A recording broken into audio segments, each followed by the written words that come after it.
Just tell me when. Oh, 1 minute. We still got 1 minute.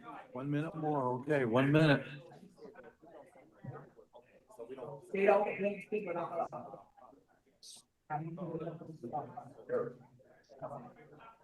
Just tell me when. Oh, 1 minute. We still got 1 minute.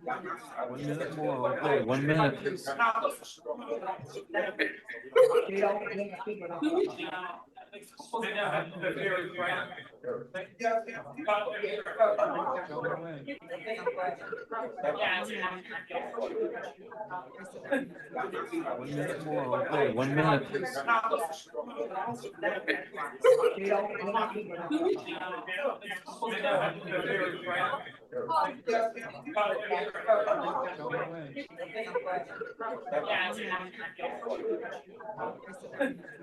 got 1 minute more. Okay, 1 minute.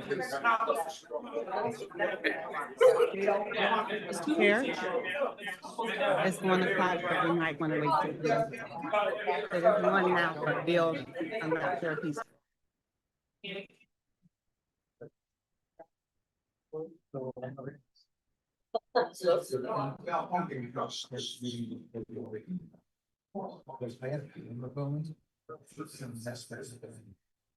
I didn't do anything. I don't know, somebody hit record. It's on pause now. It says recording.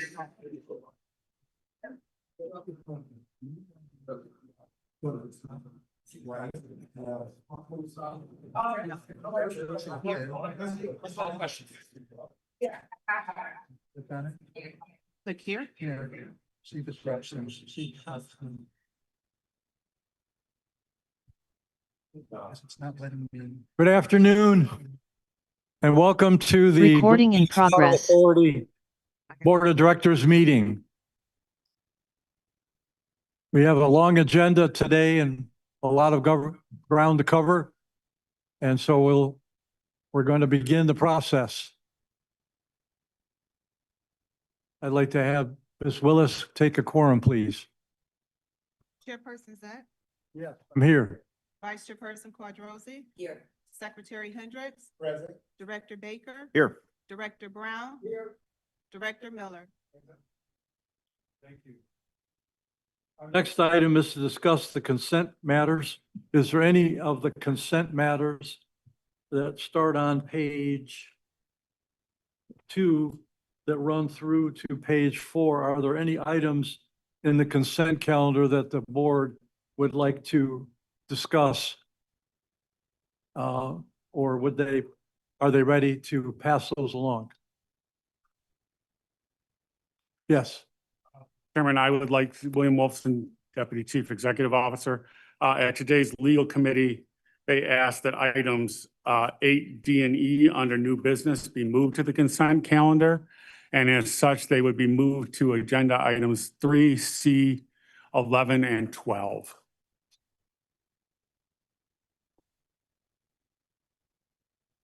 Okay, 11 and 12. I see it.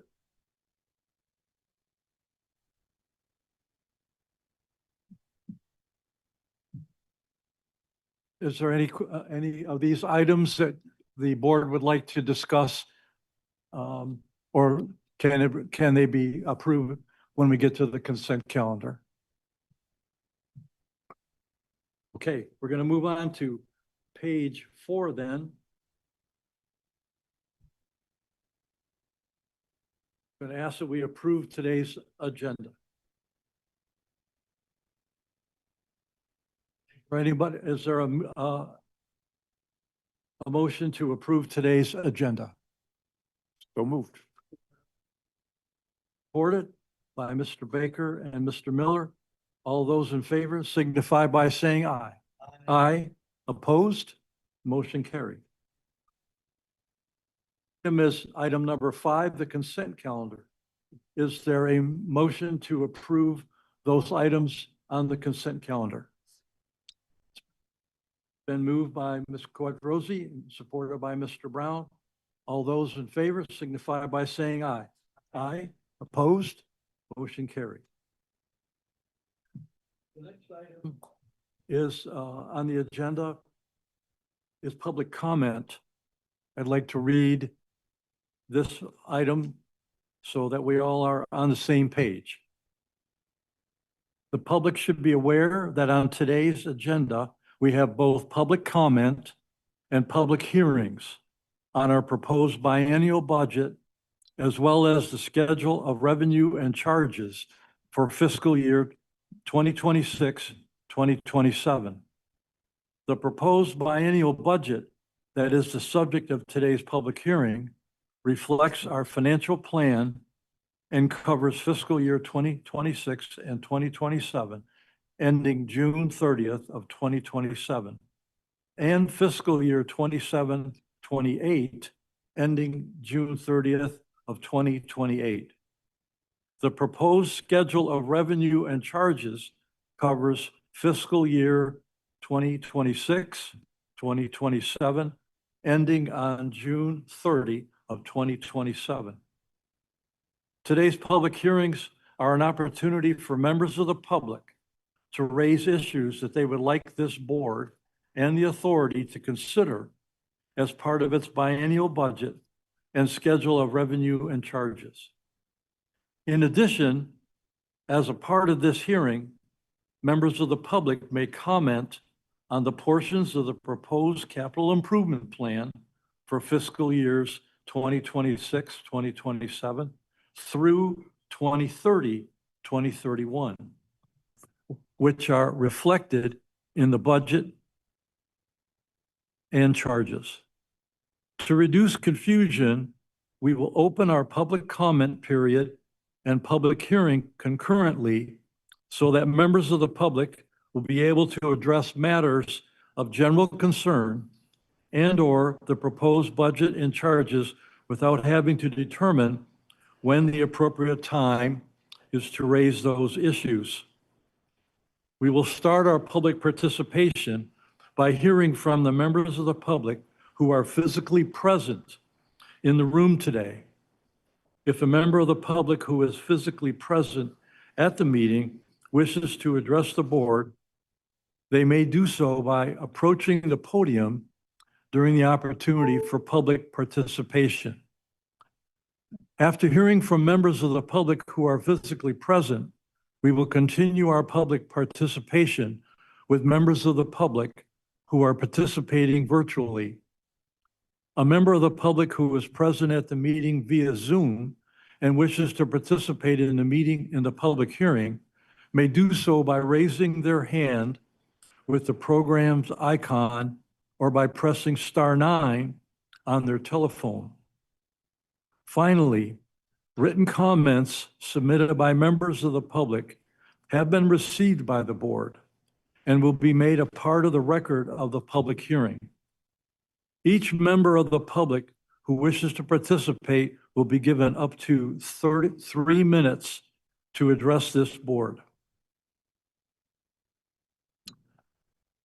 Anybody have any questions on this? Okay. So, item 7A, public hearing on the proposed fiscal year 27 and fiscal year 28 biennial budget request. Ms. Bateson, would you please? Yes, You would open that public hearing. Then you would call for the second public hearing on the charges. okay, thank you, sorry. Motion to open the public hearing on the budget. Open the public hearing. Support. Moved by Mr. Hendricks and supported by Ms. Quadrosi. All those in favor signify by saying aye. Opposed? And now, Mr. Chairman, you open the public hearing on 8B on the proposed water and sewer service charges. You need a motion to open the public hearing. To approve item B, the public hearing on proposed FY 2027 water and sewage service charges. Been moved by Mr. Miller and supported by Mr. Brown. All those in favor signify by saying aye. Aye. And those opposed? Motion passes unanimously. And so at this time, Mr. Chairman, the floor would be open for public participation, starting with the members of the public who are in the room, and then we will continue with those that are participating virtually through the Zoom application. So, Mr. Wilson?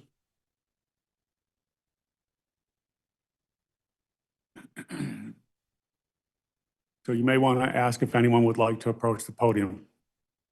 Is there anybody that would like to come to the podium?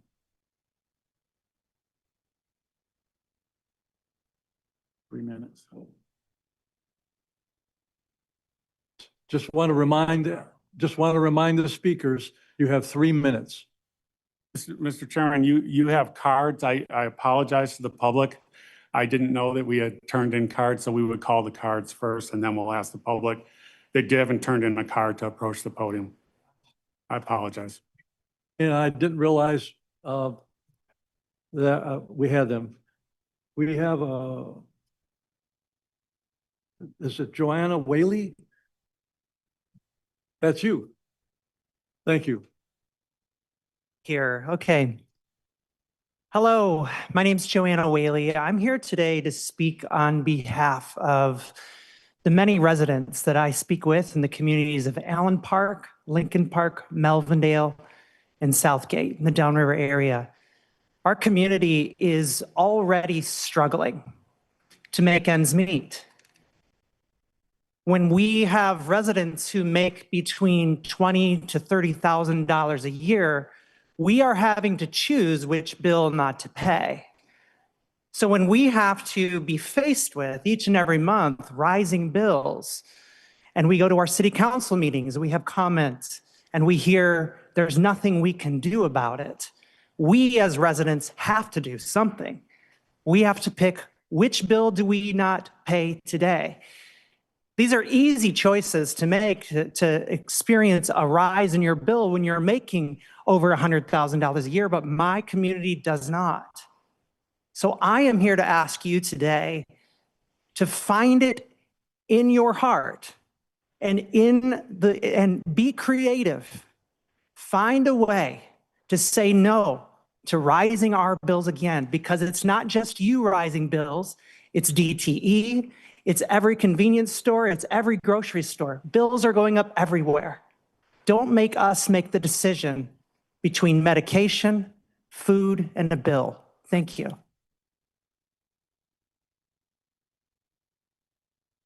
Next is Cecily McClellan.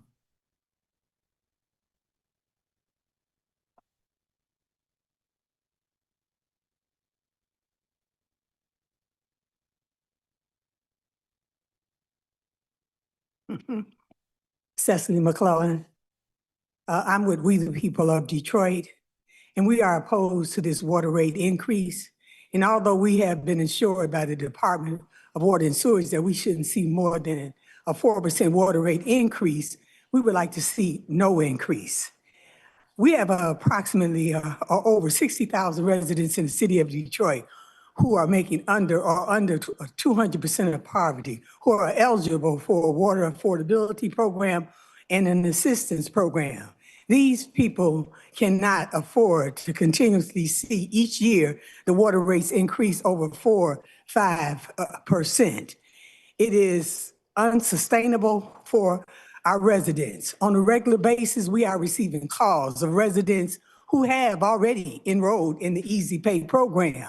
But because of high arrearages, they have found it difficult to pay their current bill as well as the proportionate amount that is for the arrearage. And just recently, in all fairness, that program has been extended to persons with arrearages. But the problem is that the bills are too large and that they are not affordable and that we no longer have a lifeline program that is capable of servicing the residents in the city who cannot afford. As indicated by the previous person, bills are increasing throughout. All bills are increasing. Mortgages, rent, water, food, and water is a human right. Water, clean, safe, and affordable water is a necessity. So we ask that this water rate not be increased and that it not be passed on wholesale or any type of way to the city of Detroit residents. Thank you.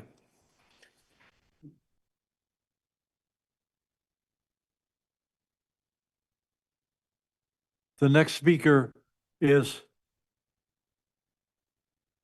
Mr. Davis, Wetzel Davis. No, it's a hard name. It's okay. It's all right. It's all right. My name is Mr. Juan Davis. I'm a former Fifth Ward City Council person in the city of Flint, Michigan. I am in agreement with the residents in Detroit that increasing our water rates and our bills is becoming a damper on our paychecks, a damper on our pockets. Flint, Michigan is an impoverished city. And 44% of the people that lives in the city of Flint, Michigan are poverty stricken. But I also want to state this. You guys put a cap on everybody else when it came to the water rates besides Flint, Michigan. And the cap that you placed on everybody else, from what I've read in this contract, is 4% for them. You raised our water bills 2% last year. You raised it 4% upon the time that you got the contract. That made it 6%. Now it's estimated to be 6 to 12% in 2027. That's 18% on a 30-year contract. That is extremely high with 20 more years left on this contract. That means if we do that in 20 more years, keep it at that pace, it would be 54% at the highest. But I also want to stay on the discrepancies in this contract. This contract, the verbiage in this contract should be revised and this contract should be challenged. You guys, some of you guys might not was on board, but this contract says that the City of Flint, Department of Environmental Quality of the State of Michigan, the Genesee County Drain Commission, the Great Lakes Water Authority, and the Cary-Gandhi Water Authority have worked on collaboration for the purposes of effectuating, which approving the overall agreement described in the statement of the parties and dated April 18, 2017. Let's stop there. April 18, 2017 was 7-8 months before you guys even got the contract. But you guys got on here that this contract was effectuated on April the 18th, 2017. That is a discrepancy that's in the contract, and that should be removed and the contract should be modified. Or it should be brought into a legal team and taken to court, because you got on here that this was dated on April the 18th, 2017, but at the top of it, by the RTAB, is 11/29/2017. And you made it effectuated on April the 18th, 2017. That is discrepancies in the contract that needs to be brought to a legal team, and it may have to be maybe taken to court, because that is the discrepancy in the binding contract. And if that is the discrepancy in the binding contract, then this contract should be considered null and void when it comes to the residents of the city of Flint, Michigan. You cannot say that a contract was effectuated on April the 18th, 2017, when the contract was only voted on 11/21/2017. And it was signed on the 29th, 7 months later, but you backdated it and said that it was April the 18th, 2017. Council members at that time were saying no to this contract because that contract had already had abusive language in it, and you also wanted to buy our bond of our Cary-Gandhi pipeline that was going to actually take our independence. So what I'm asking is to be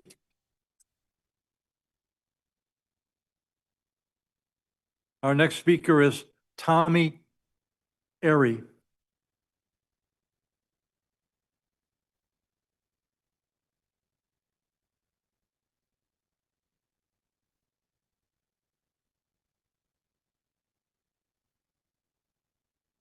I just came down from the Woodbridge neighborhood to speak on behalf of my neighbors. I'll just follow up with what these other speakers have said already. I'm exhorting you to not raise rates on water. I had a conversation with a Detroit resident out in the lobby whose DTE bill was $700 last month. So here we are in the coldest winter in recent memory, and we're talking about the possibility of raising water rates.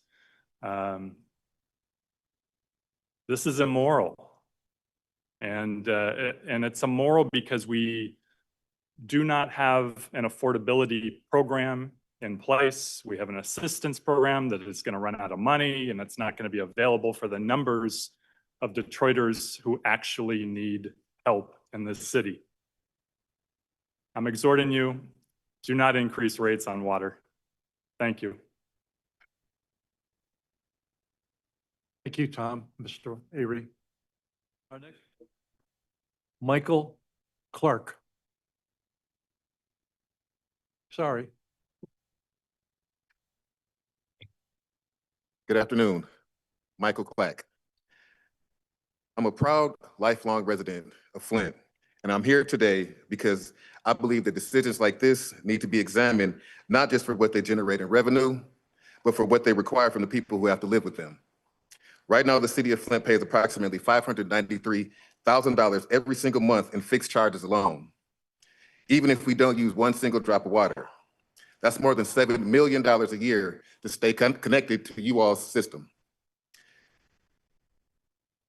That's before we use our actual pay, before we pay for any of our actual water usage, Yet despite that level of financial commitment, Flint residents are now facing another rate increase. When this contract was entered into, the expectation was that the annual rate increases would fall in a range of 2 to 4%. Now those increases are being projected as high as 8%. That's not a small adjustment. That's a significant difference. And it deserves serious consideration. Now I'm an intelligent man, and I understand simple economics. I understand that infrastructure must be maintained, and I understand that long-term systems require long-term investment. And I understand that GLWA has financial obligations it must meet. But I also understand that numbers no longer reflect increased demand and instead reflect the weight of past decisions and fixed obligations, because Flint is not using more water. Our population has declined. Our industrial base has declined, and our usage has declined. So this increase is not about increased consumption, it's about cost structure. And I want to be clear, I'm not standing here suggesting that GLWA does not have authority or responsibility. But you have to understand this. These may be just numbers on a spreadsheet to you, but there are past due bills and shutoff notices where I'm from. And that reality should matter when these decisions are made, because Flint is already paying millions every year, regardless of how much water we use, which means the questions in front of this board is bigger than math. It's a question of balance, it's a question of fairness, and it's a question of leadership. Because systems like these don't succeed based on infrastructure alone, they succeed based on trust. And right now, the people of Flint are watching. They're watching to see whether their voices matter. They're watching to see whether their sacrifices matter. And they're watching to see whether the people in this room are willing to recognize the difference between what can be done and what should be done. Because at some point, every governing body faces a moment where they have to decide, will we simply follow the formula or will we lead? And today I'm asking you to lead. Thank you. Thank you, Mr. Clack. Our next speaker is Audrey Mohammed.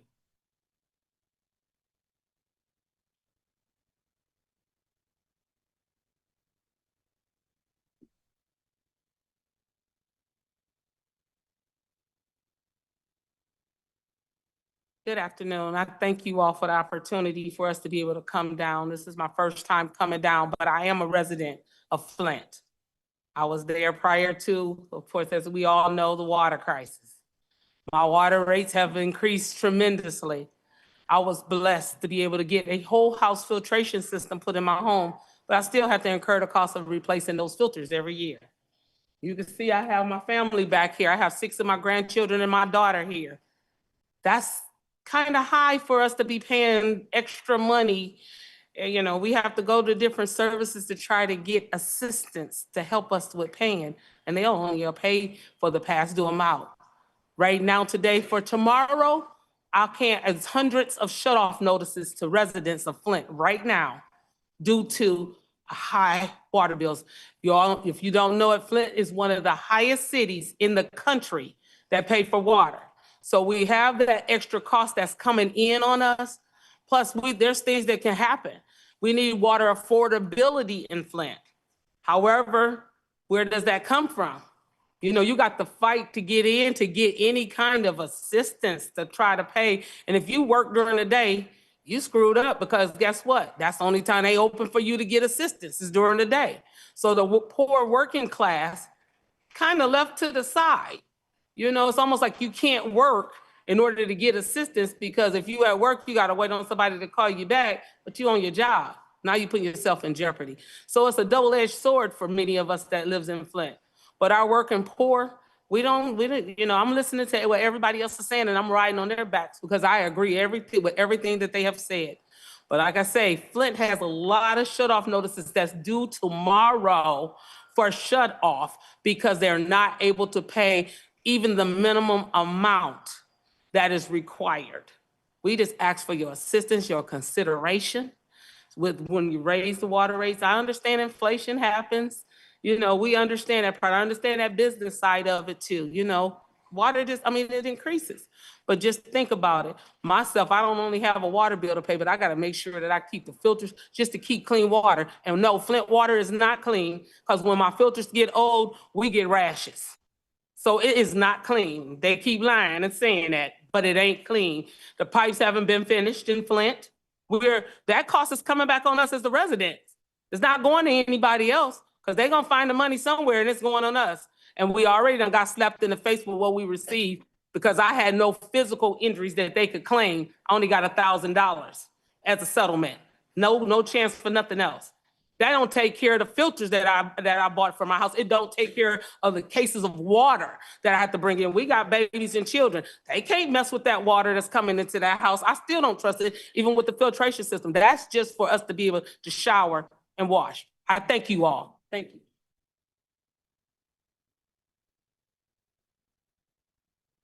Our next speaker is Arthur Woodson.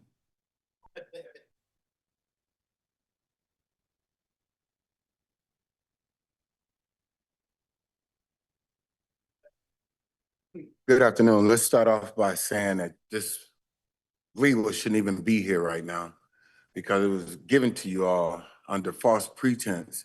GLWA and KWA. Y'all didn't have any assets, and Kevin Orr gave y'all this, and it was a Ponzi scheme, a type of scheme that was messed up. We should have a person from Flint on this board, because that was part of the contract when this first happened. Where is our representative from Flint?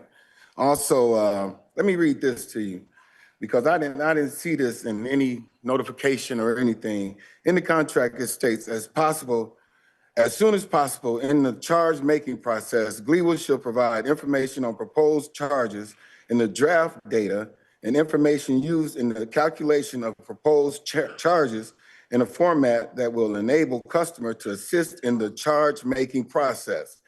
Not less than 30 calendar days prior to the hearing required by Act 279, GLWA shall provide customers with written notice of a proposed charge and the underlying data used to calculate the charges.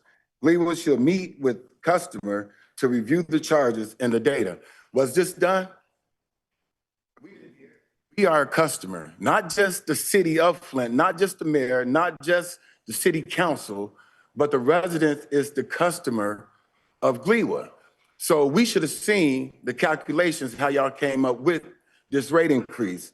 And then also it states that for the water and sewer system operated by GLWA, each system as a whole is assumed to experience revenue requirement increases of not more than 4% for each of the first 10 years under authority management. The rates and percentage increases for different customers may vary in order to meet the specific revenue requirements. What does that mean? we know y'all not gonna answer, but at the same time, are y'all making the right move? Do we know that? We don't know that. So for transparency's sake, you all should go over it since all of us are sitting here and everybody's on Zoom and let us know what those two things are. Because we don't know as customers. We know y'all gonna fall back and say, well, the municipalities are the ones that increases and all this. That's another issue that we have to deal with. But we're dealing with this one right here, which GLWA is talking about raising rates. And that should, handle it. Flint and Detroit owned 46% of the drinking water. When it was taken, Coleman Young said, in order to take Detroit, you have to take the drinking, the water system. And Flint and Detroit, predominantly Black, was giving and selling water. We became buyers instead of sellers when KWA and GLWA took it. But was that my time? All right.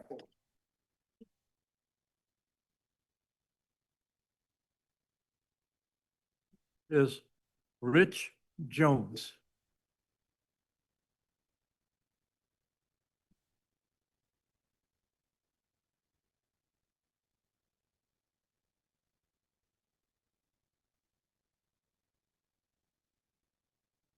Am I allowed to let somebody have some of my time, or I just had to do the whole 3 minutes? You cannot. Thank you. Well, first of all, I would just like to say I'm from Flint, Michigan, and we cannot afford no water rate increase. We have already been done bad. We have a water expense called bottled water in Flint, Michigan, also that y'all must take into considerations. Right now, I have 2 homes, and one of them homes is running water, and it's some kind of white film coming out. It's very thick. And it's just not fair to raise our rates anymore, and are legal. Really, y'all nearly should be looking into ways to decrease our payments. I really wish y'all would, and I really wish y'all could let this Arthur finish telling y'all, because I'm only up here because we have lost a lot of warriors. So I'm up here in place of those missing warriors. I wouldn't even be up here if those warriors was still standing here today, but I would also like to tell y'all that at home in Flint, Michigan, we have a meeting room where there's people listening to this meeting over Zoom, through the phone call, and we have a lot of people that have called in and listening over Zoom. As a city, we stand against y'all raising our water rates. Thank you.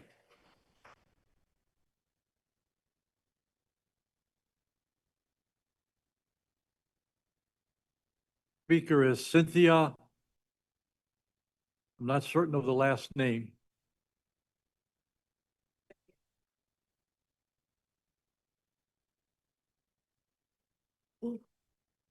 Thank you. Last name, Cynthia? Thanks. Thank you to everybody. Y'all looking very good out there. My speech is going to be personal. I'm a resident of Flint, Michigan. I'm a single mother. I work. I pay my bills. I pay my taxes. I work hard for my community. I come out, I support. I'm not the only one. We love our city. We love Flint. I love Detroit. I love Michigan. Anywhere I go, I represent Michigan. I was just out in Washington representing Michigan.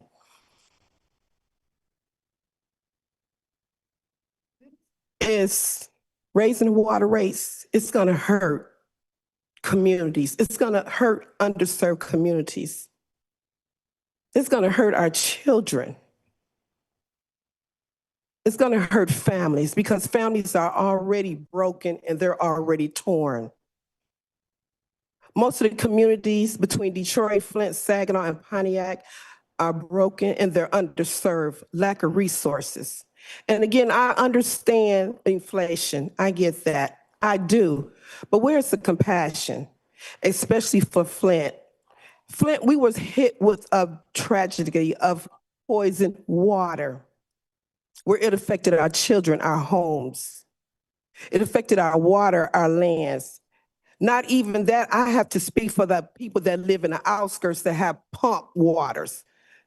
When the poison water seeped into the ground, it had hit people with, well waters. That hurt them. So I can't just speak for Flint. I have to speak for outside my suburbs. I had a veteran that come to me. He couldn't even afford to pay for the pump, and it was so rusted.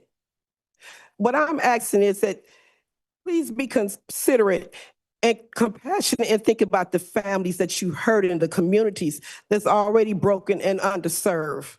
I'm a woman, and I'm not the only woman.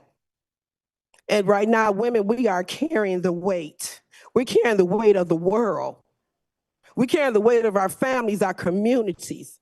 And this would be another tragic to have the water rates just on top of raising on top of a lack of affordable housing. We got energy bills up. We're dealing with crime in our communities, lack of resource. I don't know where the money is going to, but by the time that the money get to our communities, and not just Black communities, we have white communities too that are broken. So I'm asking for you to take the time and pray about this, and please don't raise the water rates. You. Speaker is Norel Hemphill.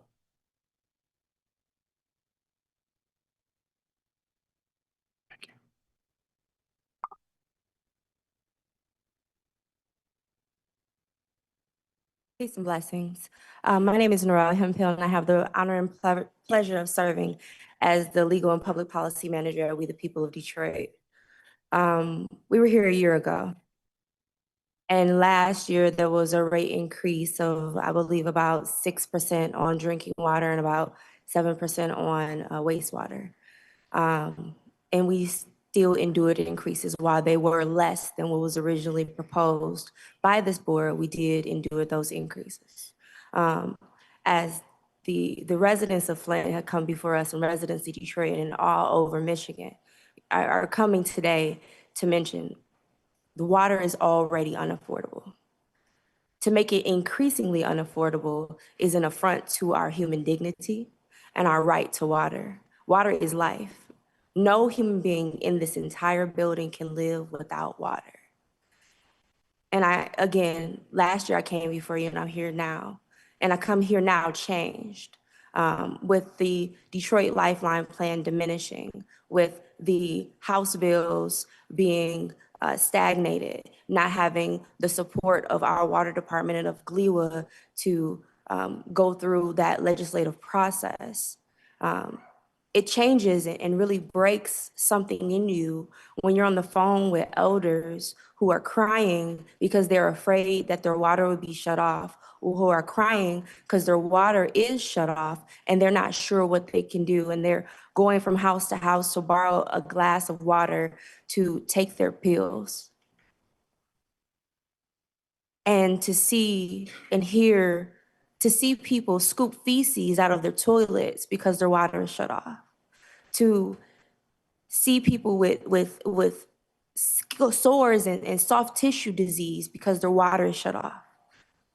It's not just about having a glass of water to drink. This is a human rights issue. This is a public health issue. This is all of us, all of Michigan has seen their water rates go up over 188%. Over almost 2 times. So we come to you now, we gotta figure it out. We gotta figure out how to make water affordable now and forever.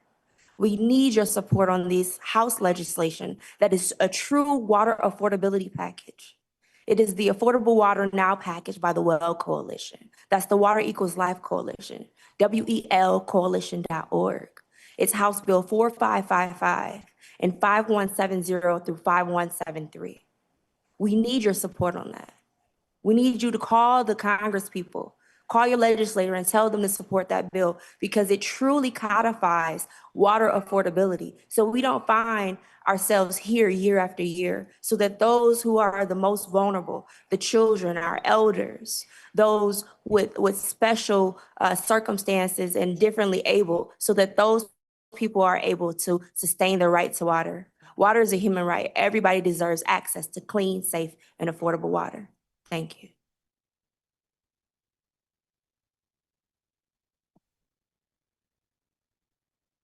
Our next speaker is Elena Harada.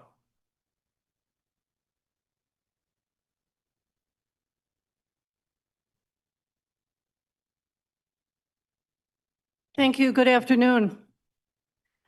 I'm obviously here to oppose an increase in water rates, but I also wanted to bring up the issue that low-income homeowners are being run out of Detroit by these water increases and by utilities, and of course by auto insurance and homeowners insurance. We're redlined beyond what we can afford, and it really seems as if there's an agenda to bring in people who can afford much more, but are actually often charged a lot less. The reason I raise this is, as not only a member of Detroiters for Tax Justice, of course, forgive me for not identifying that,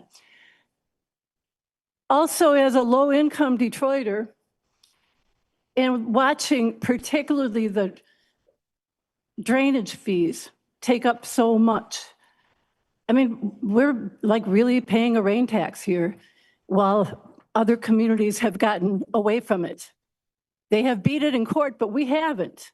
So we need the will of the people, and we need something that's really rare right now, and that's a government of goodwill.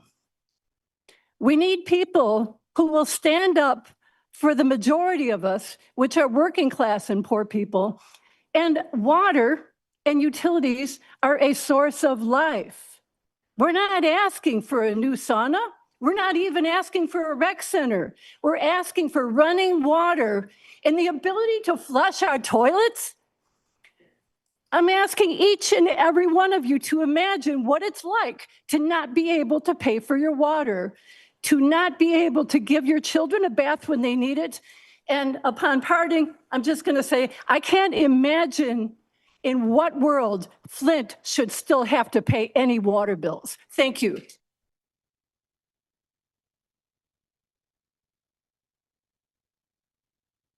Are there any other speakers in the room that would like to address the board?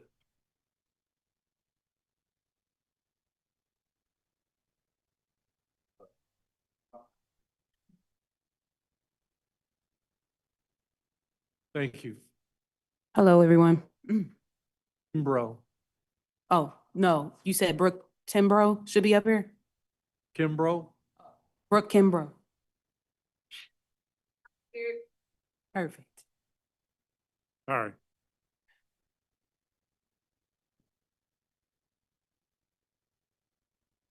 Thank you. Hello.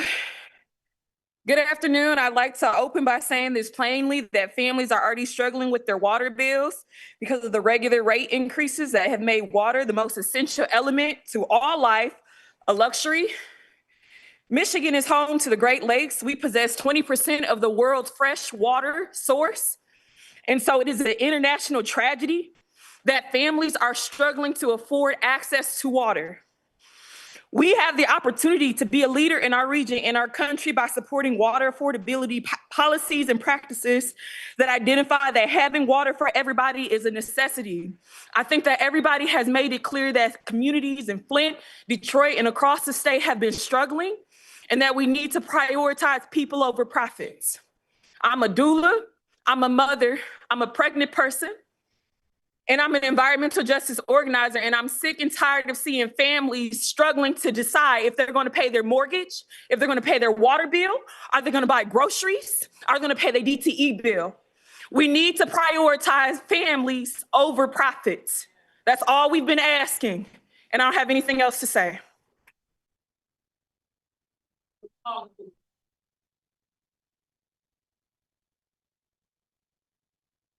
The next speaker is Armina Pollard. Mina Pollard. It's Pollard. Good afternoon. I'm here to support my Genesee County as a whole. And I don't understand none of you guys here or in Washington or Lansing. How can y'all allow people to be struggling in any parts of Michigan, especially Flint? They've been struggling over 10 years with this water.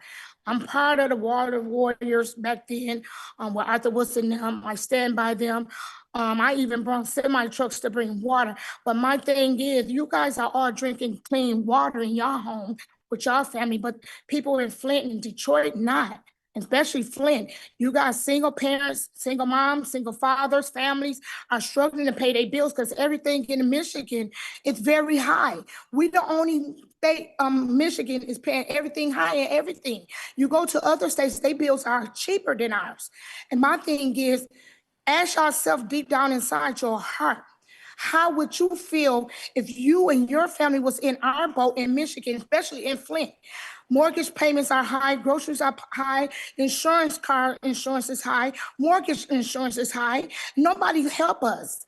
And they all been crying out for over 10 years. But really the problem started when General Motors told Flint, Michigan, and down at the board that the water was destroying their purse. So you guys can't forget about that. That was in the 70s. So we got to understand how we feel. You got young kids coming behind us. They got to do things what they got to do to help their mom. They see their mom and dad or aunties or uncles crying every night talking about how we going to make it, how we going to drink water, how we going to pay these bills. They looking at that. That's why we have the crime rate so high, because y'all don't understand what these kids seeing at nighttime with their parents. But the other thing, what I'm going to say is, all y'all from Washington to Lansing to here, go deep down in your heart. If you really care about God like you say you do right by the people. They've been crying too long, too long. I was part of that water crisis. I had lead in me. I didn't want to do the water thing because I knew we weren't going to get nothing. Now you want to text the people the little change that they did get for $1,000. Y'all talking about they got to pay taxes when they shouldn't be paying nothing. The water should be free for them right now. All water bills in Michigan, give us a break. Because we the only place in Michigan paying everything high and everything. And nobody seems to care. They don't even want to care about themselves. And I feel like we in a spiritual warfare. Because we are. We in a spiritual war fight. We are. And y'all got to be considered, because we picking you people to be for us, represent us. And it don't seem like none of y'all representing none of us out here. I'm a struggling woman. I'm a single parent. I work 2 jobs. I be sick sometime on my job, but I have to stay because my bills got to get paid. So at the end of the day, I'm struggling in some areas too, but you know what? I make it look good because I said, God, right here is on my left, and Jesus, his son that died on the cross for all of us, is with me every day. So that's all I do is keep hope and faith. I don't let it go. You guys gonna pay for this, what y'all doing, because God don't like what's going on. He's not happy. Come on, y'all got to put it in your heart tonight when you close your eyes. Hell, do a round table with your family. Ask those questions. If we was in that same shoe, what would we do?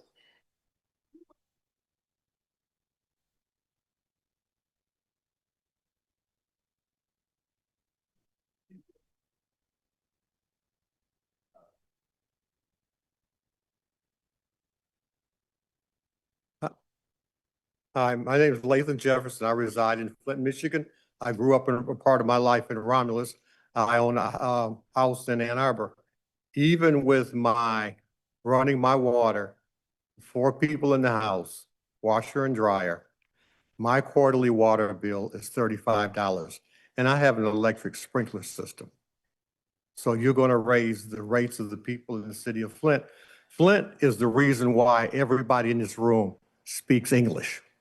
When we had the water crisis, an organization came from the Netherlands and asked, what can we do to help you? And we asked, why did you come all the way from the Netherlands to help us? Say, because you built the tanks, the Jeeps, and the other vehicles that we used to fight the Germans off. Now, raising the water rates are ridiculous.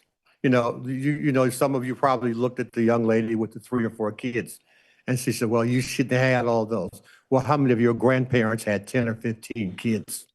Oh, don't choke, sir. You okay?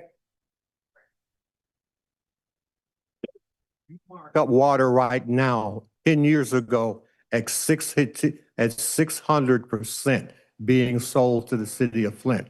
Well, you say there's leaks in the pipes. There are no leaks because I spoke to the gentleman over the union, and he says every so often they shut that pipeline down and they drive through it and check it. There's no leaks in that pipe. Gouge somebody else, not us. Thank you. Thank you, sir. Speaker is Demiho Williams.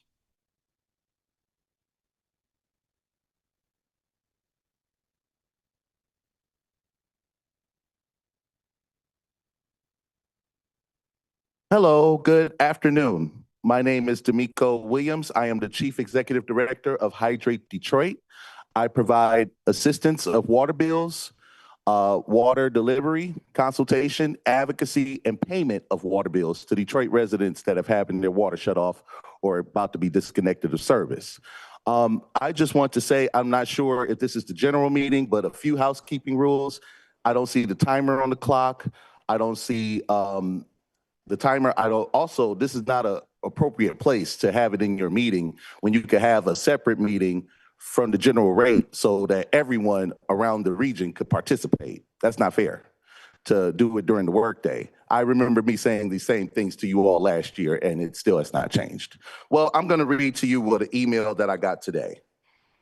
And it says that GLWA is operating with almost 2 years of cash on hand in its bank accounts. And as part of this increase, it's asking to add another 10 or 11 days. Could be debatable. Industry standards nationwide says that simply having 1 year cash on hand is the gold standard. Reducing the cash on hand to 1 year would have long-term rate implications and would permit immediate infrastructure repair and upgrades. GLWA is building its cash reserves on the backs of Detroit's poorest residents. And when I got that email, I thought about it. You know, we never hear about savings. We never hear about the infrastructure projects where they are right now and how much is needed. We didn't have a comprehensive report. And affordability that my neighbors in Flint, in Detroit, in Highland Park, and Hamtramck that are dealing with is catching the brunt of these rate increases. You know, we're in here with our director, Gary Brown, at the Water and Sewage Department in this room, and we all have expressed our concerns and our displeasures with the lifeline and also the funding that comes with it. The GLWA funding needs to be increased from 4.5 million to 25 million or more. And also it needs to benefit all communities, but some municipalities are not taking the rap.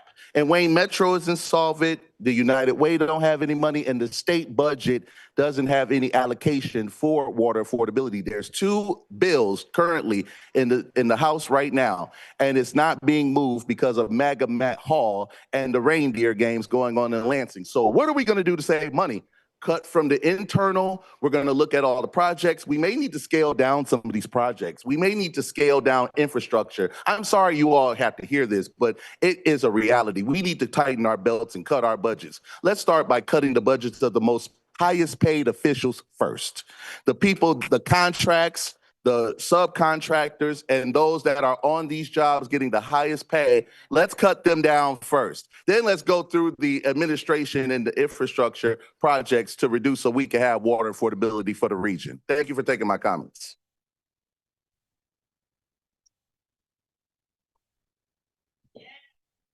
There is Jermaine, I'm not certain of the last name.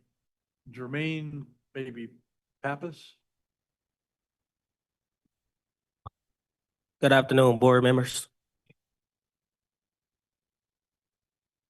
I'm expressing my opposition against the water rates increase because we talked, I think last year, I came to a water board meeting for GLWA, and you guys made a compromise about the rates, and I think the CEO, she told us that she was gonna try to compromise that rate that you guys originally asked for and brought that down a little bit. And now we coming a year later, we asking for another rate increase. I think it's crazy.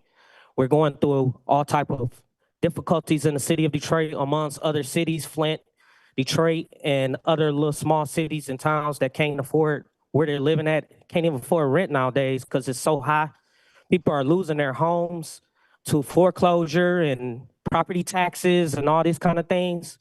I just think that asking for a rate right now at this time is just not acceptable. And for the people that is at the top should look upon this and say, you know what, we shouldn't be asking for a rate right now because of the amount of problems that people are facing.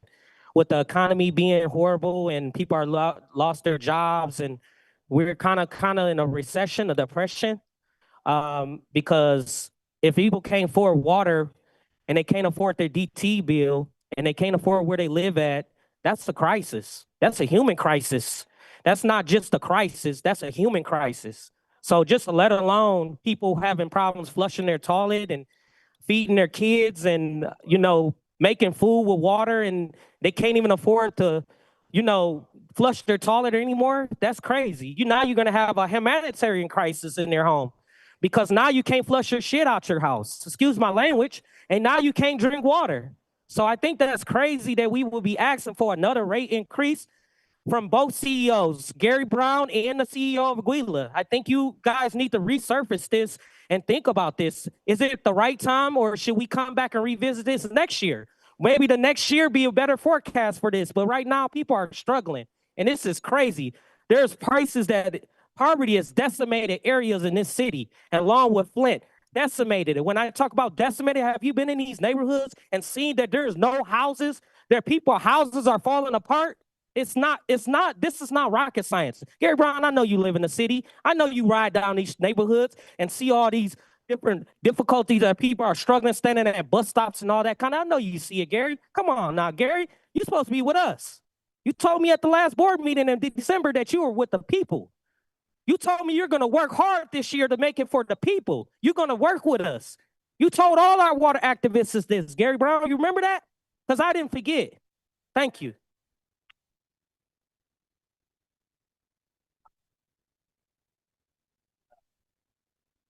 Is Rashawn Maxwell.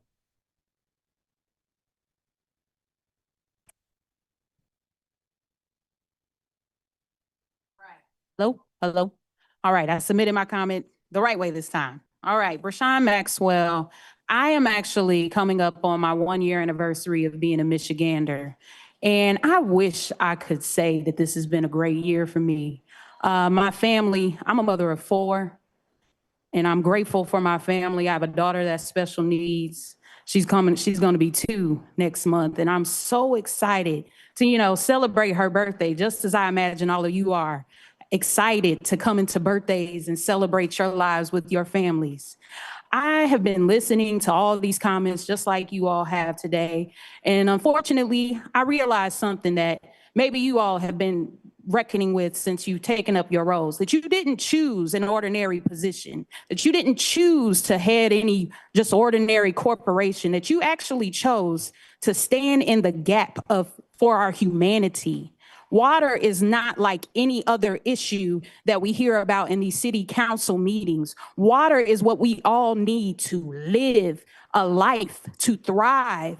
I couldn't imagine my daughter, who is differently abled, not having water to pay, not having money to pay for her medications that go upwards of $400 a month. And I've been met with insurance bills that are 3 times higher than what I paid in Indiana. And I've been met with a DTE rate increase of $700 utility bill just last month.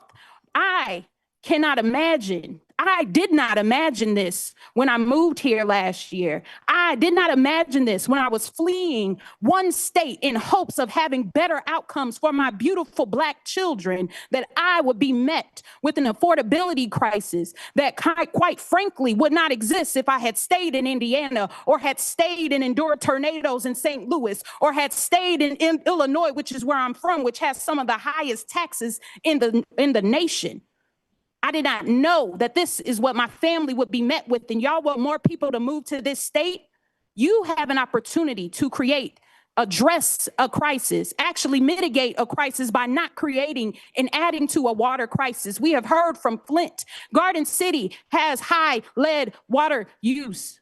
Inkster, lead in the water. There are filtration programs. Some of them cities are listed on your memo that's been outlined. We have a water quality crisis. Cities are paying for lead services. And yet you are now proposing to increase water rates for all. I'm going to ask you all to remember the role that you took and that you are not working for an ordinary corporation. And I'm sorry you didn't choose those jobs. And I imagine you chose these jobs because you actually care about all the things that I said. Take that into consideration as you consider your motion today. Thank you.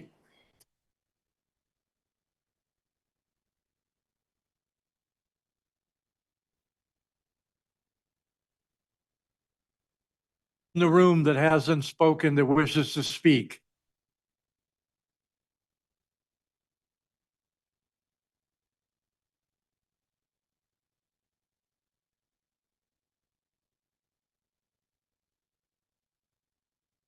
Mr. Wilson, And we'll go to those on the phone. And first up is Tawana Petty. Thank you. Can you hear me? Yes, ma'am.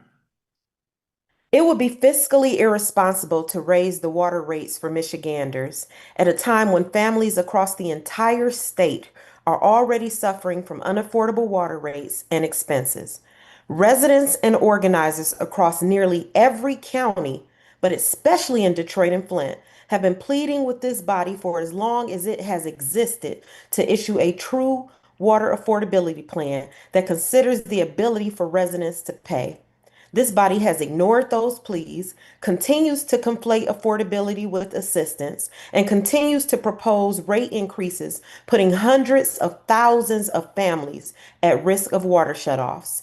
Today, you have an opportunity to buck the trend we are witnessing across utility companies and show what it means to be humane at a time when governmental policies are persistently diminishing our dignity and humanity. Please vote no on any water rate increases in your upcoming fiscal budget, and please implement a true water affordability plan as has been outlined by several organizations, including We the People of Detroit, the People's Water Board, and the Whale Coalition. Thank you. Thank you. Next up, Mr. Chairman, is Teresa Landrum. Ms. Landrum? Good afternoon. Can you hear me? Yes, we can. Thank you. Thank you. My name is Teresa Landrum. I'm from Southwest Detroit 48217, an area that, according to the most recent census, 50% of our residents are below the poverty line. As you heard the passionate pleas of your audience members, people are struggling to survive, struggling to maintain water. I wanted to ask if this body considered the unknown and the unforeseen, and that they factor in the things that we don't know what will happen. And just in the case of last year, in February, when the water main broke and over 450 homes were impacted. It caused a great stress on that community, which I am part of, and any rate increase would cause more harm to that community and the community of Detroit. And I call Detroit community because that's what we do. We commune and we consider what we call family. We know our sister city, Flint, has struggled for many, many years after the Flint water crisis, and then with water being charged water bills. As mentioned before, they shouldn't have to pay a water bill. I come to you representing the baby boomers. The retired poor are the baby boomers that worked in those factories, that worked at the city, that worked at places like the water department. Our incomes are limited. The cost of living raises we get of $40 cannot overshadow the increase of groceries, water, electrical, and gas bills. You hear our passion. We talk from our heart because we're talking as residents and as people. take the humane look at an increase in what it will do to harm the families, not only of Detroit, but our suburban cities as well. When you look at this budget, when we look at the budget, what we see, and that is a known, that people will not be able to afford their water bills, and there will certainly be water shutoffs. As spoken before, there are two bills that could use your support in regards to having a permanent stream of funding to help assist people that need help with their water bills. We all know that we feel that GLWA and the Detroit Water and Sewage Department has not been working on behalf of the residents of the city of Detroit and its customers. We're asking you now to work on behalf and give us that promise you said about making sure we have clean drinking water. Just the other day, we got a notification down in Melvindale. Well, we got the notification that in recent years, Melvindale, Mr. Lincoln Chairman. Park. Thank you.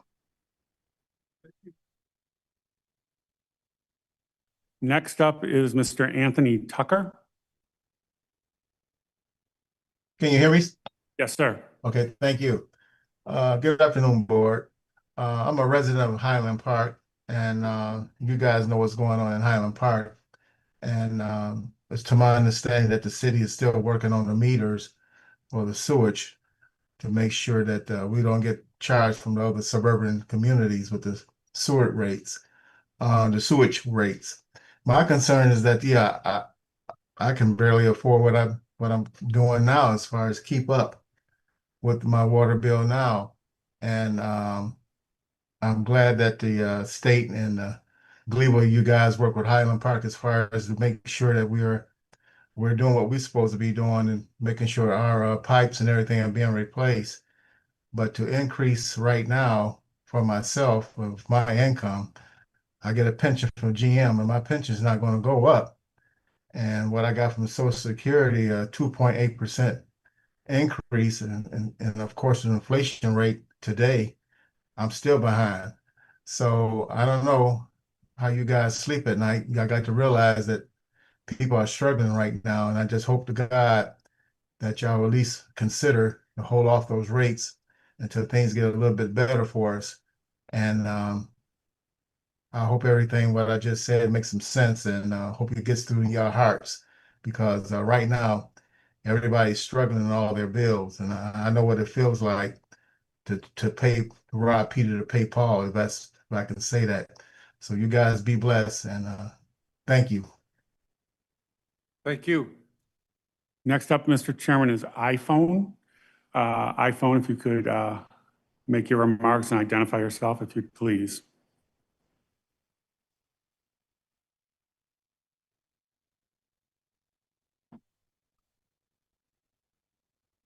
Can we unmute iPhone?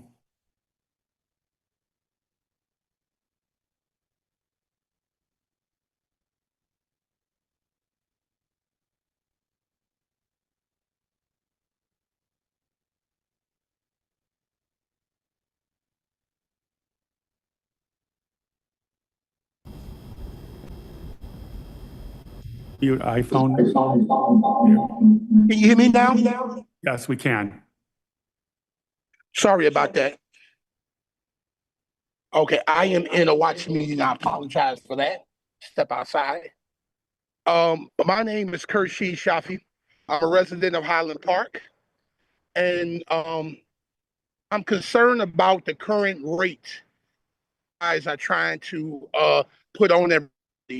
But my main concern is where Highland Park is standing right now. You're currently charged $500,000 in water. That's $6 million a year for 8,000 people. There's no way we're using that level of water.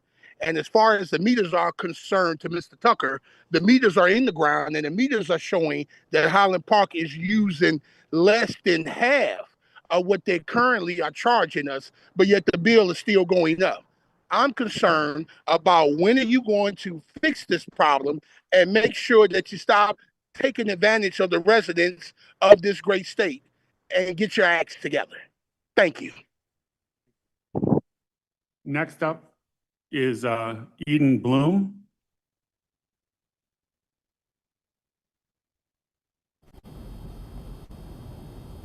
Thank you. Can I be heard?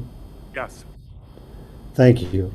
Good afternoon. My name is Eden Bloom. I live on the east side of Detroit. I work with Detroit People's Platform, and we're responding to the call from We the People of Detroit and standing in solidarity with our brothers and sisters in Flint. Like every person who's presented today, I am speaking in opposition to the proposed water rate increase. Water is not a luxury, it's a basic human right. And in a region where many families are already struggling with housing costs, with the food prices, rising utility bills, another rate hike, no matter how it's framed, adds real pressure to household budgets.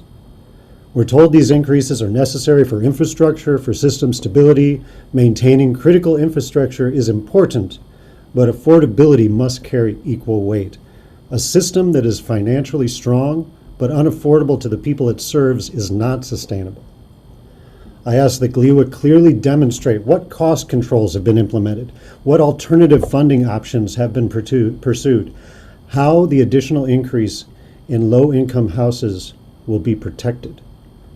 Ratepayers deserve transparency, accountability, and a serious commitment to affordability, and I urge you to reject this increase. Thank you. Thank you.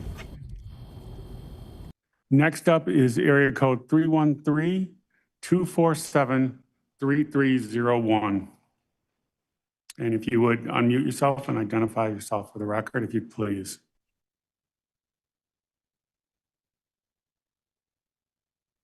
You have the floor.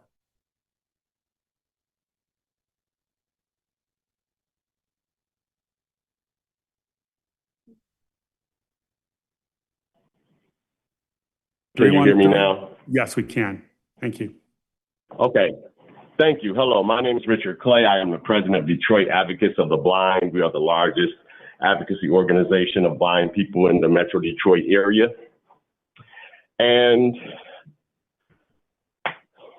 it's been listening to all of the testimonies from all of the people across the Tri-County region. It's really heartening. And it just makes one ask to the board members, what are we doing here? There's not one person from throughout the region that you all govern over who agrees with or who supports water rate increases at a time like this. On top of everything that everyone has just talked about, this country could soon be going to war with another major country, on top of all of the other challenges that have been listed and laid out here, on top of all of the other utility increases that we are facing. And so, what are we doing here? Board members, is this an instance where you all have not been as creative as you should be as governing board members over this utility? Where is the creativity? Where is the grant writing? Where is the activity to raise funding outside of water rate increases? Where is the underwriting for major corporations? Where are some of the other pathways that could be taken?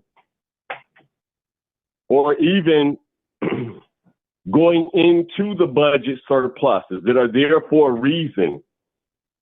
Where are the creative approaches that will relieve some of the pain to this community that you all are over? Or is this what it looks like? Is it what it feels like? Are you on this board in order to cause more pain to this community? Because that's certainly what it feels like, and it's certainly what it looks like at this point in time, if you go ahead and do what people believe you're going to do, which is to totally trample over the feelings and the expressions and the wishes of all of the people that you govern over, who have been here, who are 100% begging you not to do what everybody believes you're going to do, what you were predetermined to do anyway. And if you do it, what is this all about? What are these hearings for? What do you hold your positions for if you're going to come here and do these predetermined water rate increases if you never find a water rate increase that you don't like, that you don't disagree Time, with, Mr. that you're Chairman. not going to vote for? Thank you. Next up is People's Water Board.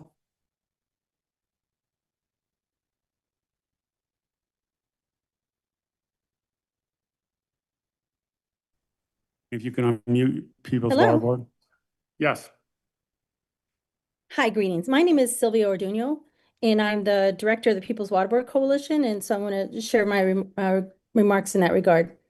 Today's request by the GLWA leadership to the board for rate increases as a matter of fact function of its operating and maintenance requirements for one of the nation's largest water and wastewater systems reminds us of the criticisms that were faced by DWSD 2 decades ago. Excuse me. Residential customers were told then and now that it's not enough to pay for the demanding cost of providing service without significant rate increases. Yet, GLWA hasn't done a better job of improving the water worries of its residential customers. Instead, we hear regularly from customers in homes all across the GLWA service area, including Oakland and Macomb County cities like Warren, Sterling Heights, Hazel Park, East Point, Ferndale, and Fraser, and many more, that their water bills are unfairly unaffordable, and it's getting worse year after year with no end in sight for all of these growing costs. The testimony today of Flint residents is a reminder to us all of how badly many GLWA customers have suffered. Just yesterday, my 75-year-old, very low-income neighbor, his water was shut off. He owed $600 and last Wednesday paid $120, but it didn't stop the shut off. He was panicked to be without water and was afraid his pipes were going to freeze in this cold. And both the DWSD's Lifeline program and GLWA's WRAP program are full and can't accept his application. What we need today from this board is a solid commitment to address the dire water affordability concerns expressed by thousands of residents in the GLWA system, including those that are there personally with you. You found a way to manage the system costs with a 4% cap for 10 years, but now you've decided that you can no longer hold to that while not adequately addressing the affordability crisis. So if you decide to vote against the outrage of your residential customers, then you must counterbalance your act with additional assistance dollars and program expansion to WRAP.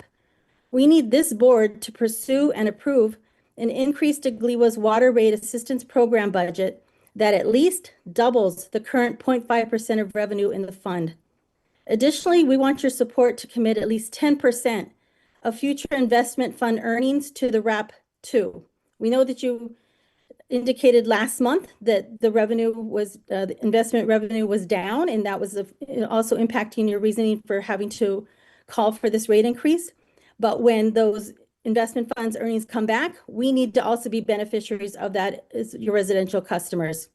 I strongly also suggest that you consider a moratorium on GLWA salary and merit increases that were also presented last month in the budget until there are real remedies to address the water affordability problems of your residential customers and the inadequate budget of the WRAP.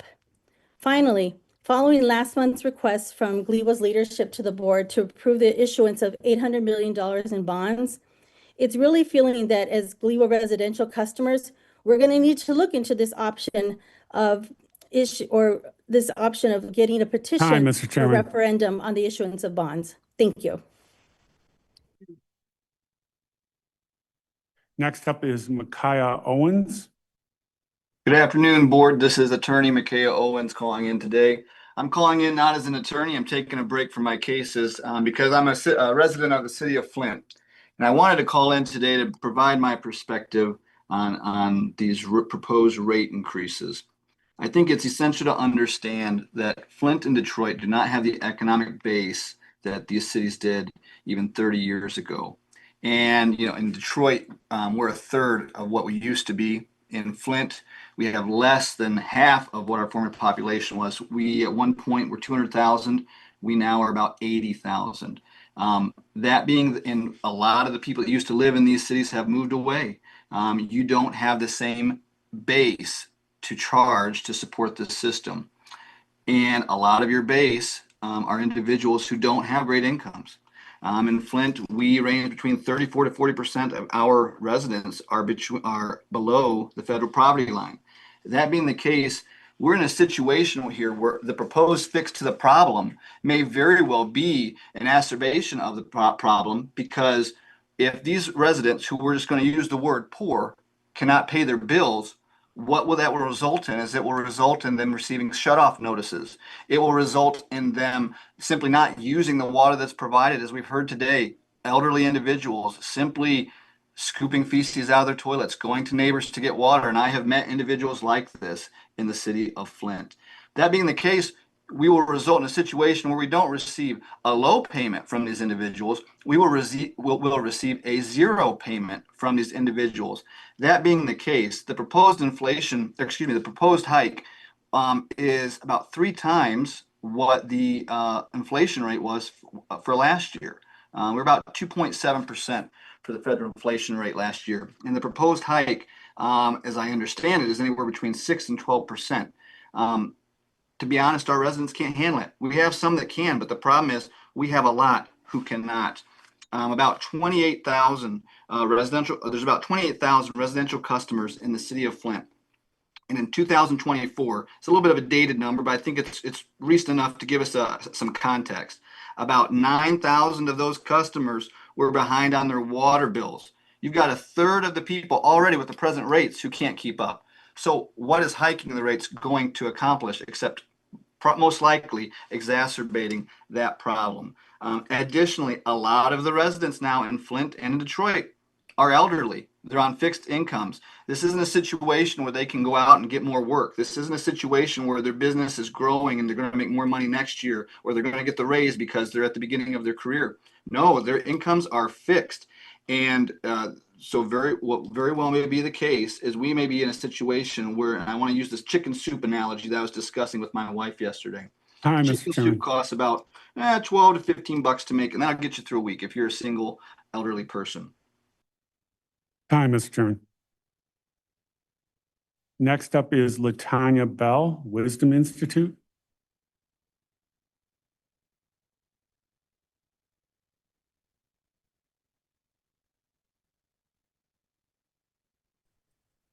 Thank you for the opportunity to speak.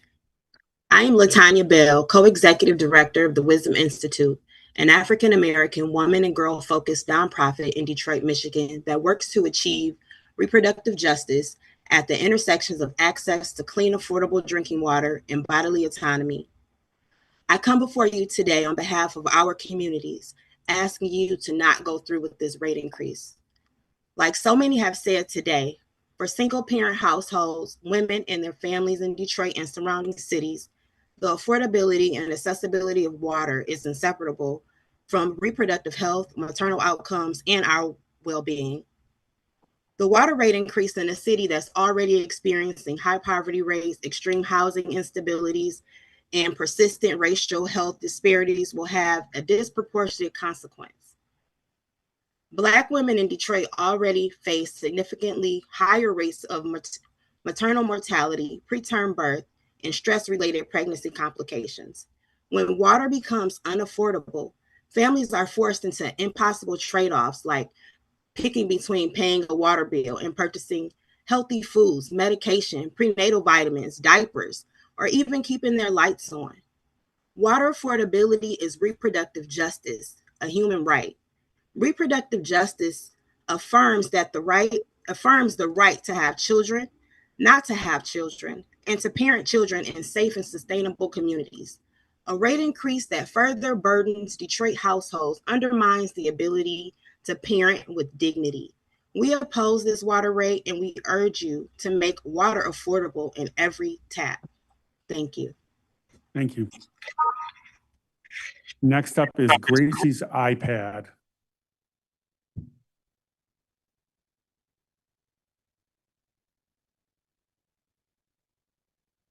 Gracie's iPad.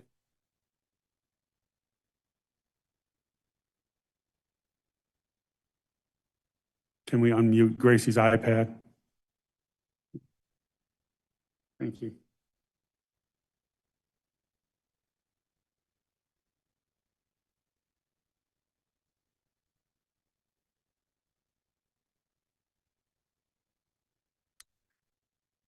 Gracie's iPad. All right, we're going to move on. Next up is Theo Pride. Good afternoon to this body. Theo Pride, lifelong Detroit resident, and organizer with Detroit People's Platform. We stand in solidarity with We the People, Flint, and other impacted communities. I think the public has been very direct and clear with this board. A water rate increase right now would be unjust, inequitable, and wrong because low-income working class communities simply do not have the means to pay, which effectively would deny our most vulnerable and in need neighbors access to life-sustaining water. This board has the job right now of either listening to the public, the majority of us, or to ignore the people and uphold the status quo, a system that is regressive, one that allows the wealthiest of us to not pay their fair share. We depend on you all with expertise and relationships we simply do not have to be innovative and courageous in creating a public system that actually serves the common good. That means figuring out how to make water affordable to all, because right now, like housing, food, and transportation, it seems like it's only affordable for the wealthy. I urge this body to do the hard but right thing, to not increase rates, and go back to the drawing board, support the water affordability legislation in the state, and figure out how to make an equitable water system for all of us and not just corporations. Thank you. Thank you. Next up is Gwendolyn Howard.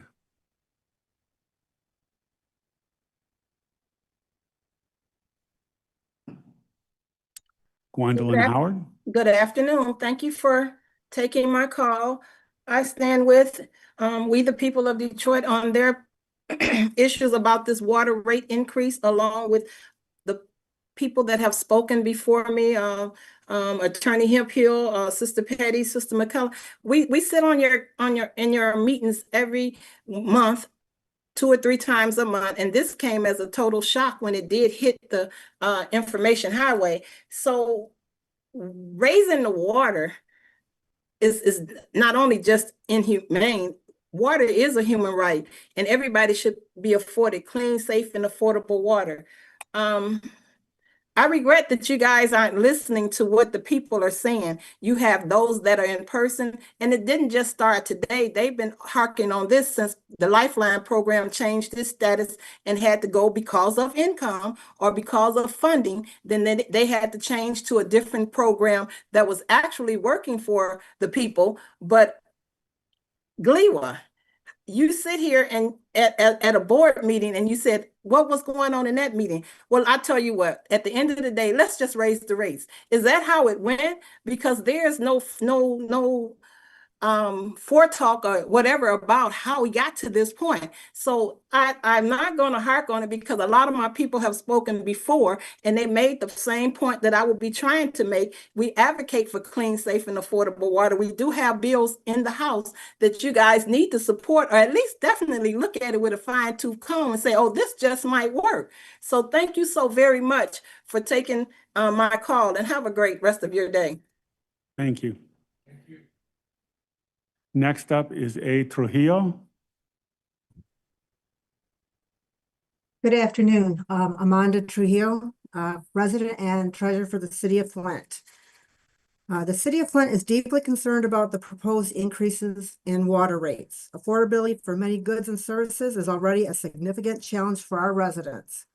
For Flint and many other communities within the GLWA service area, these continued rate increases place substantial financial pressure on our households and local governments. We urge the GLWA board and staff to partner with us in addressing these concerns and to work collaboratively towards a path that results in more manageable rate increases. While we recognize and support the need for critical infrastructure improvements, those investments must be carefully balanced against the real and immediate financial pressures facing our communities today. It is particularly concerning that these rate increases appear to be projected well into the future, compounding the long-term burden on our residents. We stand in good faith to work with GLWA to pursue solutions that achieve both sustainable infrastructure and fair, affordable water rates. Thank you. Thank you. Next up is Janet White. Good afternoon. Good I afternoon. am here to oppose the rate increase. In Highland Park, rates must be revised to reflect the overpayment of our residents of over $1.6 million in reduction because of the meters we had installed. We have overpaid with this amount. And for the future of the billing of another 1.5 million, where Highland Park would have really have put in over $4 million that we need back. We cannot afford to give this money to GLWA. We was falsely overbilled, and we need GLWA to look at this and correct it immediately. Thank you. Have a nice day. Thank you. Next up is Rosalind Walker, Elton McIntyre. Yes. How you doing today? My name is Rosalind Walker, and Alton would do his 3 minutes, and I'm gonna do my 3 minutes. But this is for Gary, Mr. Gary Brown. You told me to apply from the last meeting to Wayne Metro or Lifeline program. I tried to do that. They said they couldn't accept my application because they was all for wood up and everything. And we all done heard a lot of things that everyone had to say about the water rates. It's crazy. And then you talk about water main breaks when you talk about pipes that 100 years old or 99 years old. So why don't you guys talk about having inspection for pipes in 3 years or 4 years or whatever, instead of just letting the pipes just get as old as I am? And also my water bill was like $500 and something, but when I was on the Lifeline program, I was able to pay my bill every month. And I paid it so well that I even had like minus that I didn't have to pay for a couple of months because I was paying so well. But as soon as I was off the Lifeline, it shot and went all the way up to 500, 600. Now I got it back down to where I can kind of manage it. But only reason why that is because I've been having help. Other than that, I wouldn't be able to do that. And then also, I'm not working because my job so have lapsed, which I don't have nothing to do with that, because you got other companies that's bam, bam, bam. Then y'all talk about this loan that y'all getting. The loan is from the residents. Y'all keep going up on our rates. We paying for everything. So, Mr. Gary Brown, can you have it in your heart not to raise the rates? Thank you. Thank you. We'll now hear from Alton McIntyre. Good afternoon, board. Alton McIntyre, longtime resident of the city of Detroit. Born and raised in the city of Detroit. I hear talk about the raising the water rates and infrastructure. I just rode past a stretch of Cashew, from Cashew to Harper, where water is just running down the street from a busted water main. Just rode up Harper yesterday, busted water mains. City out there working like crazy, replacing pipes and replacing streets. What is going on? You guys want to go up on rates. When Coleman Young was there, that was the first thing he said, not to let y'all take our water. And where did GLWA come from? I've been in Detroit all my life, born and raised right in Detroit, St. Antoine and Gratiot, 64 years old. This is ridiculous. We had water bills once every 3 months. Now they're once a month and they're higher than you can afford. Where did GLWA come from? GLWA, whoever you are, come from? We do not need you here if you're not helping the city of Detroit. Over 1 million plus and half the city done moved out. I work in the district now. Over here, District 4, 80% of this district is renters. Landlords that don't even live in the city of Detroit, don't even live in the Michigan, but they own property here. They're doing nothing for their pipes. Rosalind Walker's basement flood every year. I got to come over here every other month and pump out this basement. The landlord just came in here, just bought it 2 years ago. 2024, he bought this house. Didn't even know what it looked like. Didn't even know what the structure was on it. have a tree in the backyard that is crushing the pipes. Every time winter sets in, we got to take and set our stuff up on higher, and then she applied for 3 washing machines, 3 dryers, refrigerators, stoves, deep freezers, but we can't be reimbursed for that.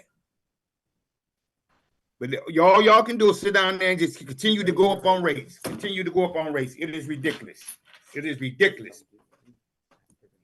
Stop the rates, please, Mr. Brown. Influence your directions on something else. The people in the city of Detroit cannot afford no higher end costs on anything. Thank you, Gary. Thank you. Next up is Councilwoman Tanya Burns. Good afternoon. And I want to say thank you to all the Flint residents who showed up and who are speaking against raising our water rates. I currently serve on the Flint City Council, and this is a very serious issue. First of all, Flint residents cannot drink water from the tap. All of our service lines are not complete. Daily, residents face shutoffs. I would be there today if it were not for medical reasons to speak out, but this is so important. We need to understand that Flint has a fragile system. Flint residents were poisoned, and it wasn't to our own fault. Flint residents were failed at every level of government. We currently have an administrative consent order which deals with our infrastructure. What Flint residents don't understand is that we now have to take on a revolving loan. Not only will we be facing a proposed water increase by GLWA, which was created to control water rates, but we now can't tell the difference if it's controlling because it's consistently going up. We also know that with these revolving loans, that we will be assigned a financial manager who will raise the rates. We are facing a 29 million just with 2 projects, our Northwest Transmission Main and our Torrey Road Booster Station. Those 2 projects, I believe that's both of those, they're 29 million. You will assign us a financial manager who will raise our rates. And we can't afford it. That'll be a rate from GLWA and a rate to pay for infrastructure because our 94.7 million was not handled properly underneath Mayor Neely's administration. Residents are tired. They're having to make tough decisions to buy groceries, to buy medication, to put gasoline in their cars. And we're asking, and I'm asking, that you delay this, that you do not raise our rates. We simply cannot afford it. And our infrastructure is terrible. We don't have a choice but to repair it. We're asking that you give us the relief and the residents and not raise these rates. We didn't poison ourselves. This was done by government. Government has failed us, and we're asking for GLWA to not raise these rates. Residents can't take anymore. And we're asking this board, which is created to control, to not do what you're seeming to do, but to give us some grace. We need that. I'm asking that for all the residents. And I want to say thank you to those who stand with Flint, because Flint is not fixed. It's not fixed. I yield the floor. Thank you. Thank you. Next up is Naraya Sharif. Hello, my name is Nair Sharif. I'm the director of Flint Rising. I'm a Flint resident and water customer. I want to say, I am vehemently opposed to this water rate increase. This process in it of itself is undignified. We have to travel down there or take off work to supplicate, to beg for you to not raise rates. I work from home, so I have the privilege that I could just hop on this Zoom and listen in. But I know that there are a lot of people who are customers of GLWA who cannot take the time off to voice their opposition to these rates. I also kind of question the timing of these proposed rate hikes. I interrogate the rationale. Are these rate hikes to make the books look good as you sell bonds? Are these bonds going to be used to generate revenue to build infrastructure for the data centers that are being proposed across the Great Lakes Water Authority territory? Some folks only believe that fire's hot when it's near them. We are dealing with water burden in Flint and Detroit and many places where there are poor people. We need long-lasting solutions like a water affordability program instead of short-term stopgaps like regressive rate hikes. If you raise the rates at this point, after all of the pleas and the testimonies, then you are enshrining yourselves as agents of state violence. You'll be trash. There are over 200 people on this Zoom, including media, and untold numbers of people watching on folks' live streams. And once again, we want you to do the right thing. Do right by the people in Flint and Detroit and all of the GLWA customers who are opposed to these rate hikes. Thank you. Thank you. Next up is Angela Thomas.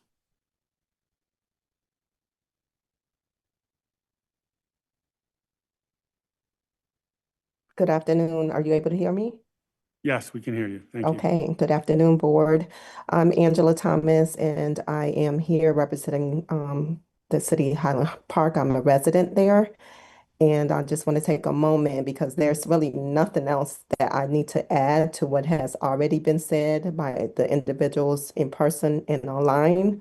So I want to thank those people who have spoken so eloquently and so passionately because they represent so many more of us who are unable to be there, as the speaker said right before I spoke.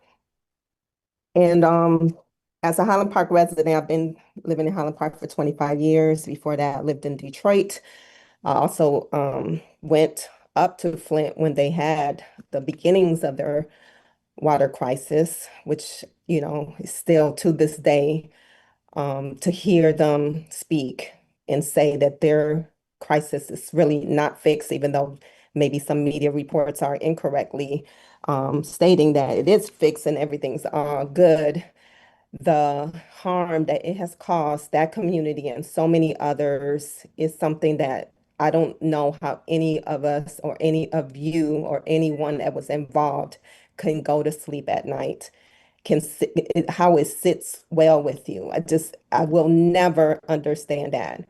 But then to live in Highland Park and have media and other people, high-level executives, talk so negatively about our water lawsuit and the claims that we owed and did not pay our bills, which in fact is false. Those were untrue statements, and we've never received not just a refund of all the money that we've overpaid, but also an apology from anyone, including some people sitting around that table and others who maybe you all got to speak negatively about us.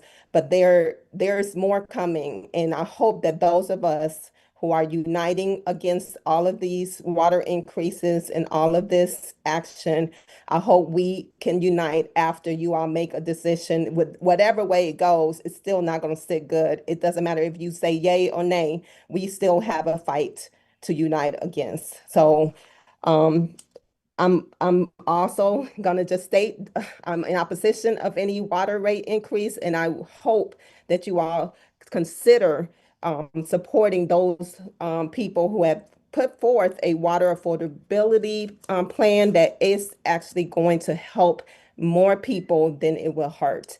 And so, like, be on the right side of history with this one, y'all, because we don't have a lot of time. And like everybody has stated, everybody is against the wall and we're all holding on by a thread. Thank you for your time. Thank you. Next up is Trish.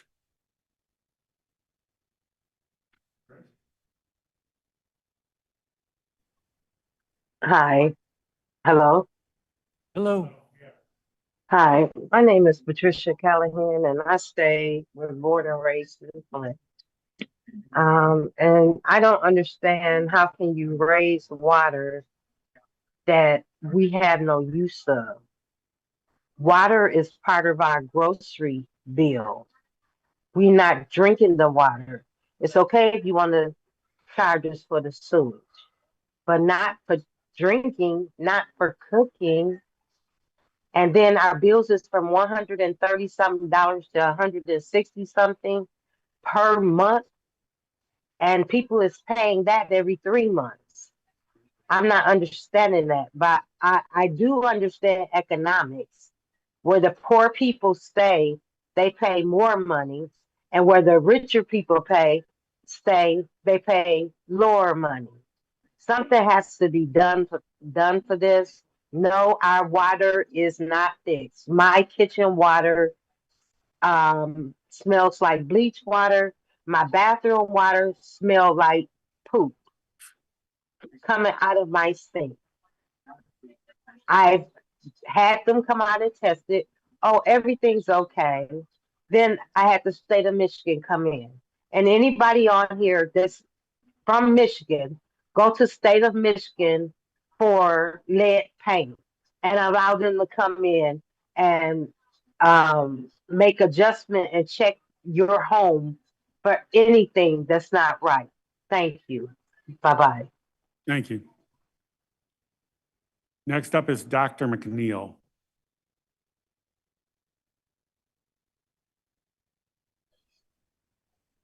Good afternoon. Can everyone hear me? Yes, we can hear you. Hi, I'm the president of Flint Community School Board, and I'm here to speak on behalf of the children that we serve. I think this is going to be a hardship on the family, as well as our children being able to attend school. Keep in mind that the school we have now, we're using filtration system, and 850 of our kids are special need kids. And to do this water rate at a time like this when we are just not trying to pull ourselves up, and the district has been in a hardship, and to hit these families with that water increase is going to be devastated. We finally got absenteeism kind of stabilized, and people barely can get their kids to school on a daily basis. My concern is that we got 16,000 children here in Flint that attend these schools, and you guys are talking about the rate increase, and most of the parents are living below poverty. So on behalf of the children that could not be here, like the kids that I see out here on your in Detroit today, those are Flint kids, and take a good hard look at them. They with their grandmother. Why? Because their mom somewhere probably working 2 jobs. I just think it's a hardship on the city of Flint, and we just need a little grace where we can get back to where, if there's a such thing as normal, that we can get back on our feet, because we're trying to rebuild Flint, but this water increase is going to be devastating. Thank you. Thank you. Next up is Deanna Brown. Hello, I am Deanna Brown. I am a lifelong Flint resident and a public health professional. I am speaking first as a child of the Flint water crisis. 12 years ago, my family and I were directly impacted when our water was contaminated. We bathed in it, we cooked with it, we drank it. Like thousands of other families, we were exposed without our consent. The consequences did not end when the water source switched back. The trauma, the uncertainty, and the life-term health concerns are still with many of us. Because of that history, I strongly oppose any increase in water rates. Flint experienced a government-caused public health disaster. Our community continues to try to rebuild economically, physically, and emotionally. Increasing water rates places another burden on residents who have already endured extraordinary harm. Nearly 40% of Flint residents live below the poverty line. Many households are already struggling to meet basic needs. Families regularly face impossible trade-offs between utilities, food, childcare, housing, and medical expenses. Any rate increase will deepen that strain. Access to safe, affordable water is fundamental to public health and human dignity. It is a right. Decisions about water costs directly affects family stability, children's well-being, and community health outcomes.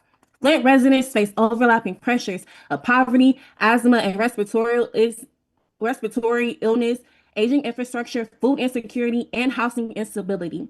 Public health research shows that layered stressors compound harm. Increasing essential utility costs adds that cumulative burden. This proposal carries consequences beyond the line item on a bill. It affects trust in public institutions and the long-term recovery of a community that is still healing. If additional revenue is necessary for infrastructure or system costs, leadership should pursue equitable solutions that do not shift the weight onto residents who have already suffered. That includes stronger state and federal investment, structural reforms, in wholesale rate calculations, and guaranteed affordability protections for low-income households. Flint residents should not continue absorbing the financial consequences of decisions that cause historic harm. As someone who lived through the water crisis as a teenager, I cannot support a proposal that makes water less affordable for families like mine. I urge you to reject this rate increase and prioritize equity, affordability, and community recovery. Flint has endured enough. Flint is not fixed. Thank you. Thank you. Mr. Chair, Mr. Chair, Yes. can I just make a recommendation that in the next 15 minutes, we would have been at this for 2 hours, that we take maybe a 5-minute recess, and that out of respect for all of the people that came down from Flint and are still in the audience and will have to drive back to Flint, and I'm sure they are anxiously awaiting the outcome of this vote, and I certainly think I speak for all of us that we are willing to stay here as long as it takes to allow everyone on the phones to be heard. They're having a profound effect on my thinking and the way that I will vote. And so I would ask that we ask them when we come back after the break to keep their comments to 1.5 minutes to 2 minutes if possible.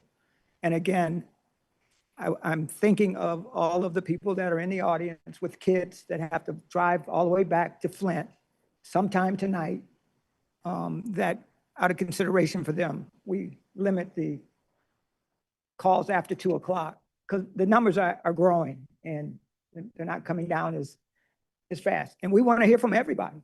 We'll stay here as long as it takes to hear from every single person. But I'm just making a suggestion. And if the body is not willing to do that, I'm perfectly okay with it. Indicated that he has to step out for a couple of minutes after 3 o'clock.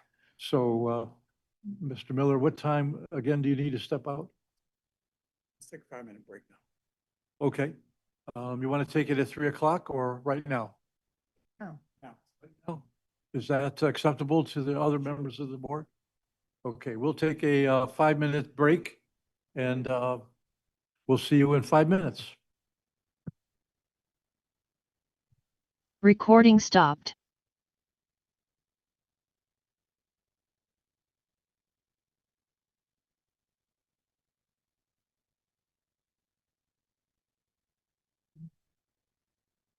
Bathroom.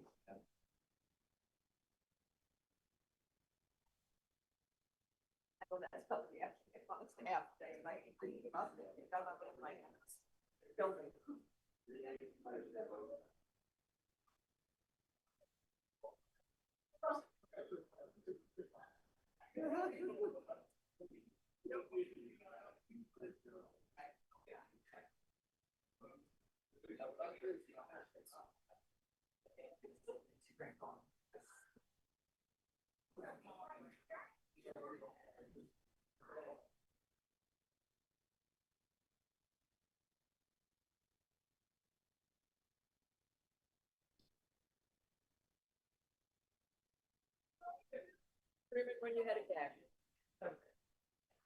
Oh, you're gonna have several days in cold. Keep your body handle.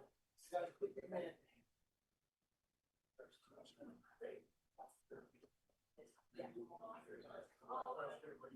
I want everybody to give this.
You might have to go to the end of Florida.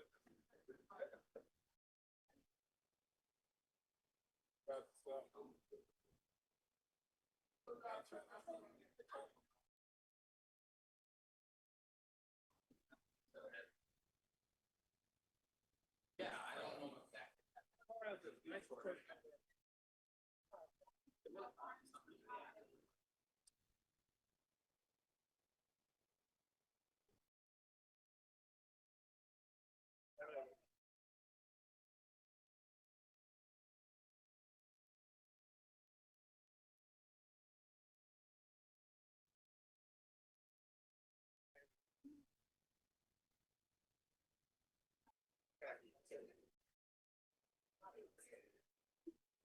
We ain't trying to do that.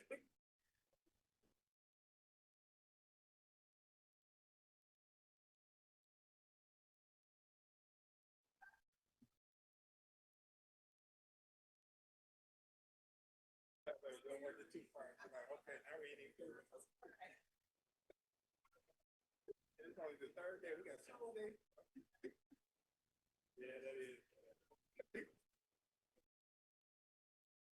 I think those factors. You know, I'm not going to.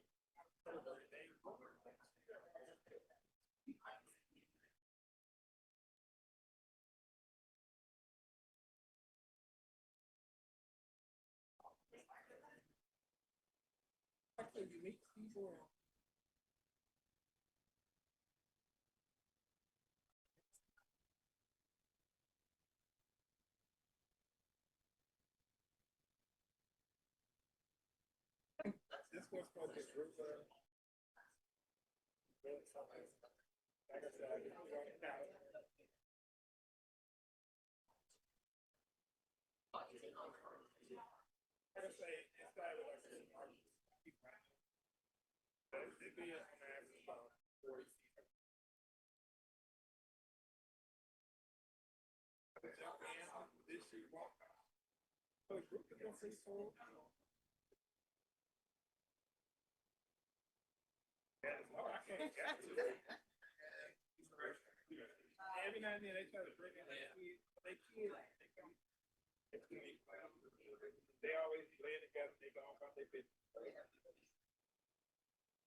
Yeah, okay. Ladies and gentlemen.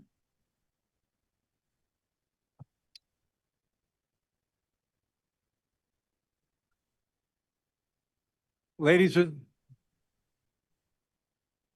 and gentlemen, we're going to resume. Please. Have your seat. Recording in progress.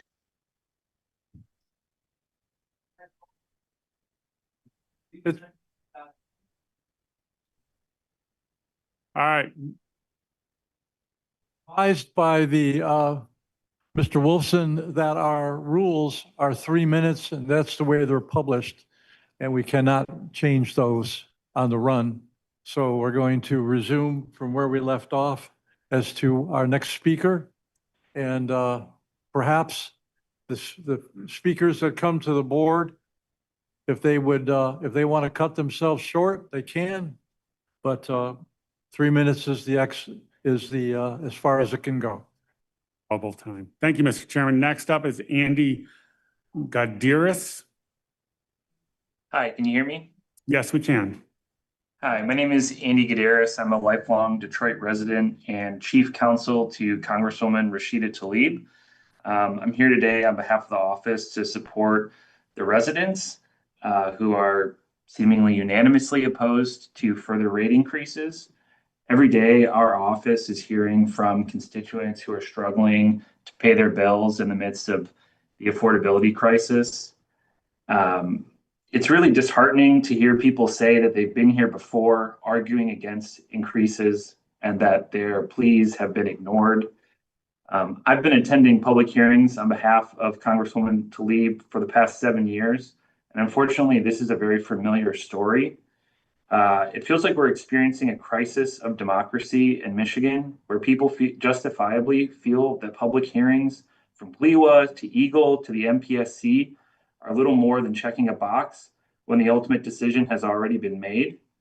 You all today have an opportunity to prove us wrong and meaningfully take the overwhelming opposition of the public across Southeast Michigan to heart. make water affordable for our communities. Do not increase rates at this time. Thank you. Thank you. Next up is Ian Wendrow. Hi. I will try and be as quick as possible with this. I stand in solidarity with all those who have spoken and vehemently oppose the rate increase.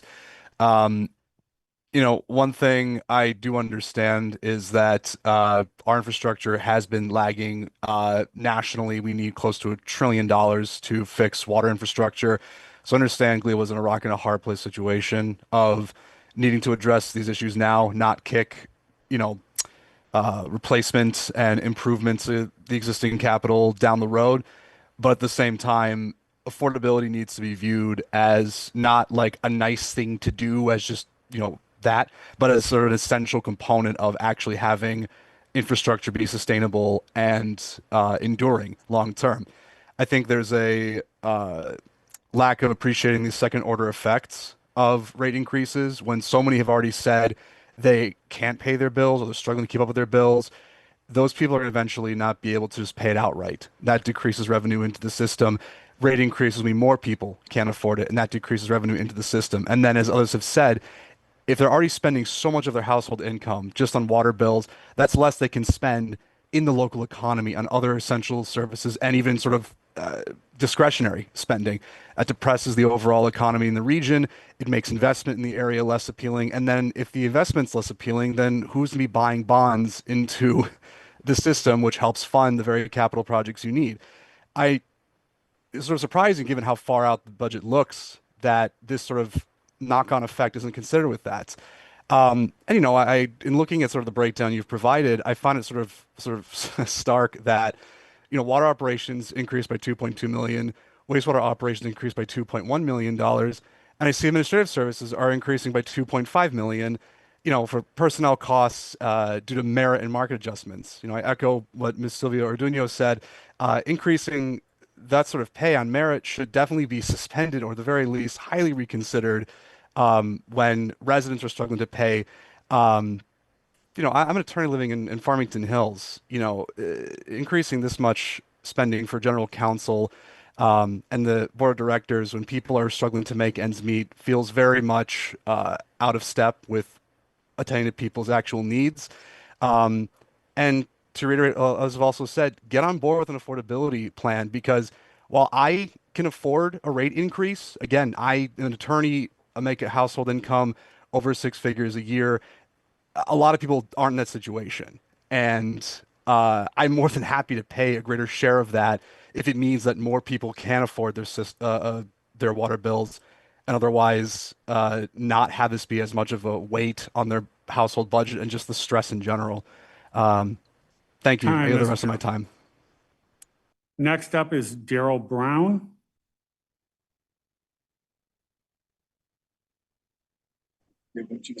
Good afternoon. Darrell Brown. I live here in Flint. I definitely agree with everybody. Everything that I've heard is spot on. We're in this situation where we have to think about increasing costs. Now that's crazy. Like, where's the moral standpoint? I would say, like, put yourself in a predicament, each and every single one of you, before you decide to vote. Put yourself in our predicament. Somebody, understand, some people might not. But it's not that hard of a concept to say we're going to help people. That's all it is. We're talking about people. Every single one of us are human beings. We're talking about people. Just making sure that people is okay. When we understand that when everyone is good, we're all good. Not some people, but all. Remember that old saying when they say all for one for all? That one thing right there? Make sure that all receives all. It's that simple. So a simple check on a box to say no, that'll suffice for each and every single one of us to say, no, we're not going to raise no hikes. I would encourage each and every single one of you, if you want to come on down to Flint for at least a week and spend time with us and find out how it is to live and start looking at what it is we have to pay. Because we're not just dealing with you guys, we're also got to deal with consumers, because that's going up as well. But I do want you guys to understand, like, this is a new day and age. A lot of people have lost trust because there's no transparency and accountability and integrity in these places.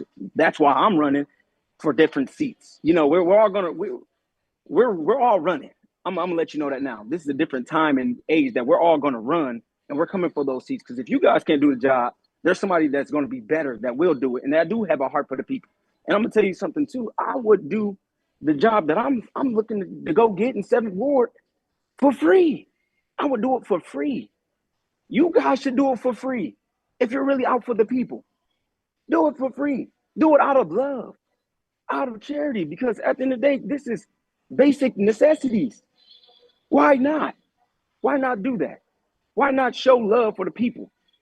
You would want the same thing for your people. So why not do it for our people? It's that simple. It's not that hard of a concept for anyone. It's just basic needs. And it's almost like common sense. I mean, I guess common sense ain't too common anymore, but it's that simple. We don't want to have no battle of democracy and issues of different. It seems like that's under attack right now.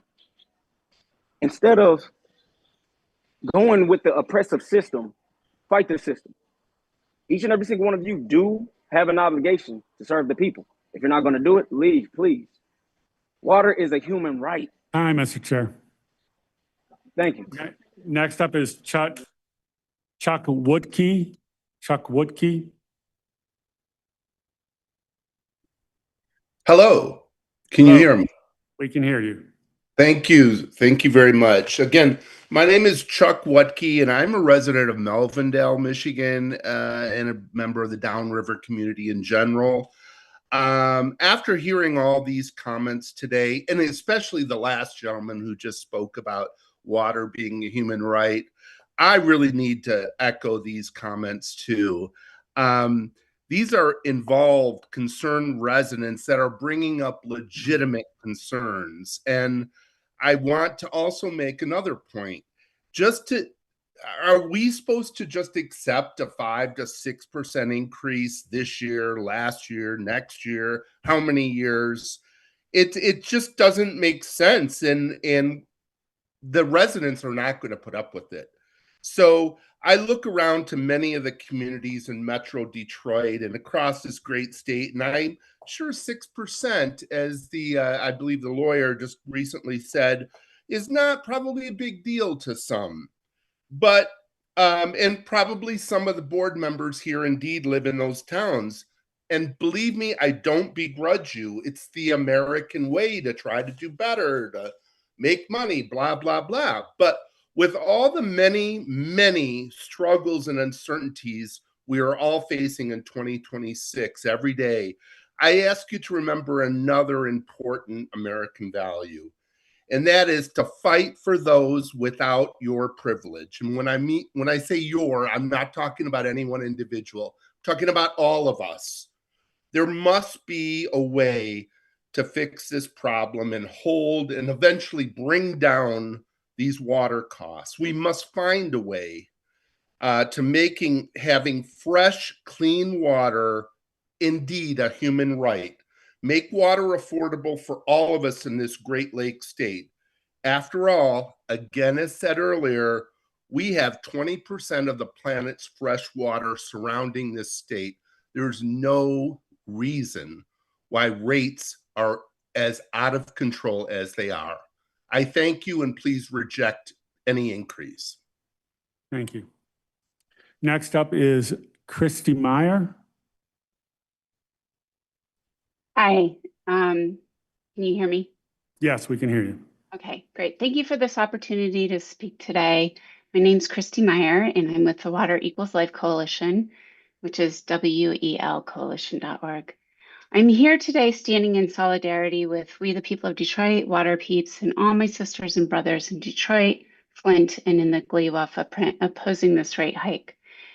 It has been stated already, life is becoming unaffordable, and this rate hike makes water even more unaffordable. Water is needed for life. It's not just a luxury, it is a necessity.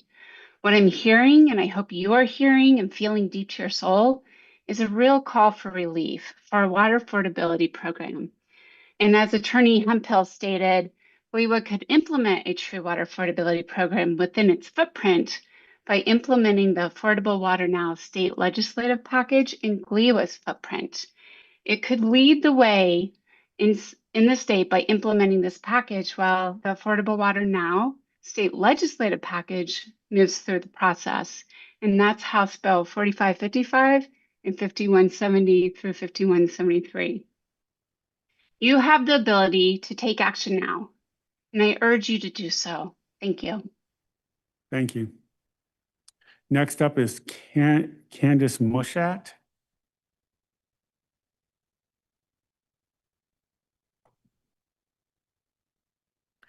Candace Mushat.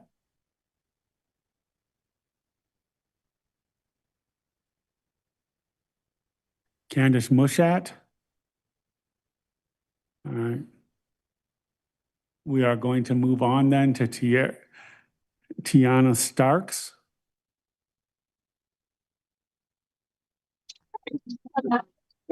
Hello, can I be heard?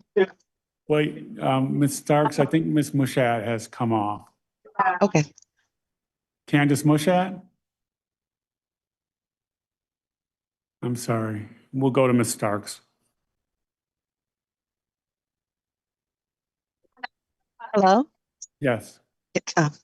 Thank you for this time. I'm Tiana Starks with We the People of Detroit, and I've been so moved by community members that have shown up here today. And honestly, I don't know how you could be there and not be moved and take into account what communities have to say, what community members have to say. We know that there are not real affordability protections in place. Our neighbors have been removed from their water assistance programs. They have had their water shut off, and some are facing water shutoffs as we speak. They're having to negotiate between paying their bills, paying for groceries, and paying for the medications that they need to save their lives.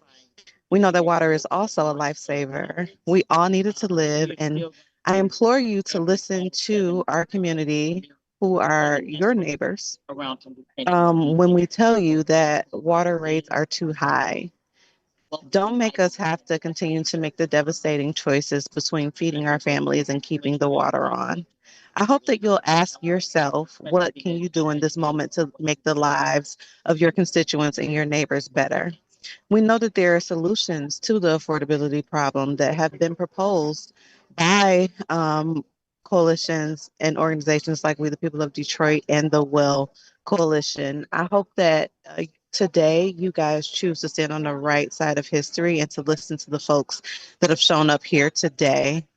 I've been to these meetings before where hundreds of folks show up just to tell you about the difficulties that they're facing. And it appears as though the decisions have already been made. So I hope that you will really take what we're saying into consideration. A reduction in the rate height or the percentage is not enough. We need to hold off in these times where people are really struggling to afford the necessities for living and thriving in life. Thank you. Thank you. Next up is 313-629-7133. 313-629-7133.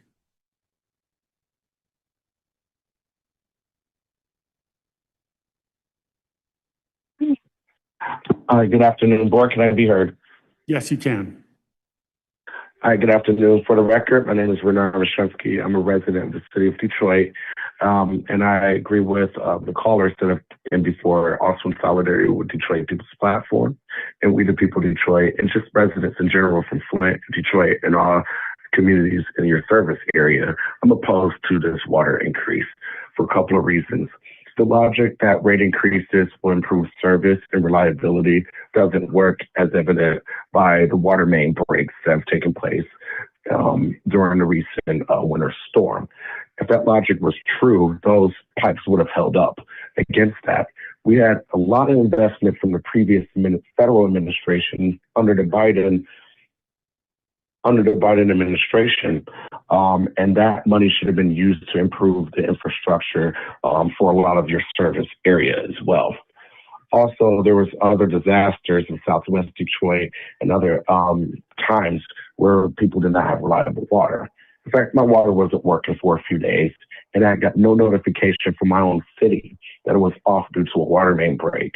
I had to look on the news or score through sources to do that. So communication with your clients and those customers is not sufficient enough.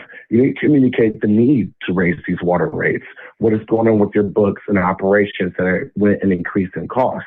Maybe that could be trimmed, because when there are recessions, governments reduce their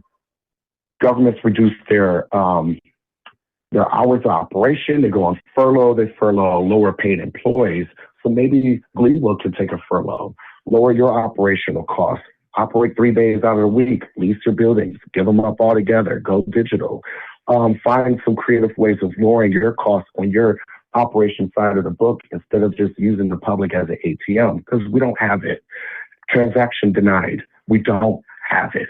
The economy is in terrible shape. The inflation rate is high. And raising water rates would increase the inflation rate for mothers with young children and families that already are dealing with enough. And you're not going to collect the revenue when water shutoffs happen. And you will undermine the water rate programs that are keeping the water on for families in need. I see the rest of my time so others can speak, but I'm in resolute opposition to this rate. Thank you. Thank you. Next up is Carla Oliver.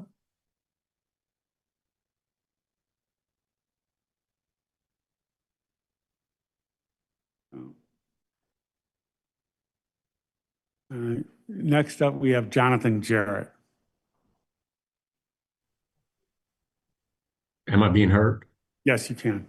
Thank you. My name is Jonathan Jarrett. I am a councilman in the city of Flint. So I want to thank you for this opportunity to speak. I want to thank those that have spoken before me for expressing what I too will express as my opposition to rate increases. It is becoming increasingly more difficult to bear the burden of increased pricing, particularly when the infrastructure has failed and is failing to the extent where the product that's coming through that infrastructure can't be trusted. So we're saddled with the burden of not being able to trust the product, and then to be made to feel as if not just the infrastructure is failing us, but the system itself is failing us. So as you prepare to vote and sitting in seats similar where I have to give thoughtful consideration to what is placed before me, I would just simply ask that you thoughtfully consider, as is written, the cause of the poor, or the totality of those that will be impacted by the vote you cast. I trust you all have a good day. I yield. Thank you. Thank you. Next up is Gracie Wooten. Gracie Wooten.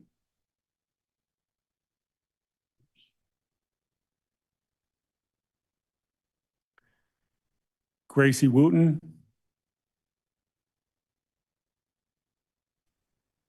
Hello. Hello. Hello.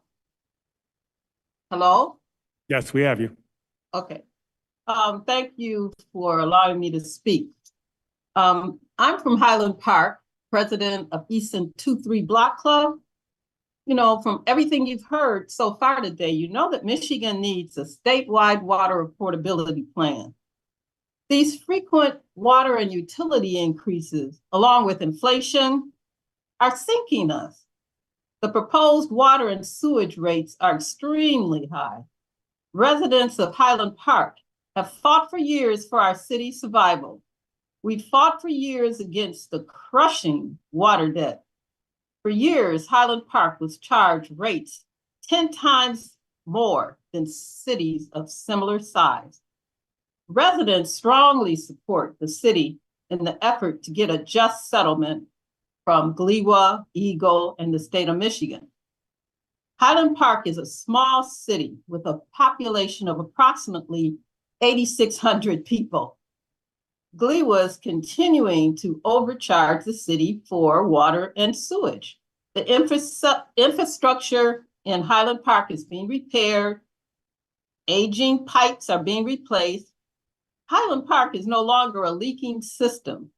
The master meters have been installed. Data is being collected to measure how much water GLWA supplies Highland Park, as improving as the city has said all along that we deserve much lower water, a much lower water bill because we are consuming less water. The proposed rates for the fiscal year 27 and 28 amounts to an overcharge of Highland Park. Sewage is also being measured in Highland Park. GLWA is unlawfully penalizing Highland Park and other cities that have a combined water and sewer system. Under Bolt versus the city of Lansing, this is actually applying an unconstitutional tax. The proposed water and sewage rates for fiscal year 2027 and 2028 are overcharging Highland Park and need to be adjusted. Thank you. Thank you. Next up is Cheryl Allen.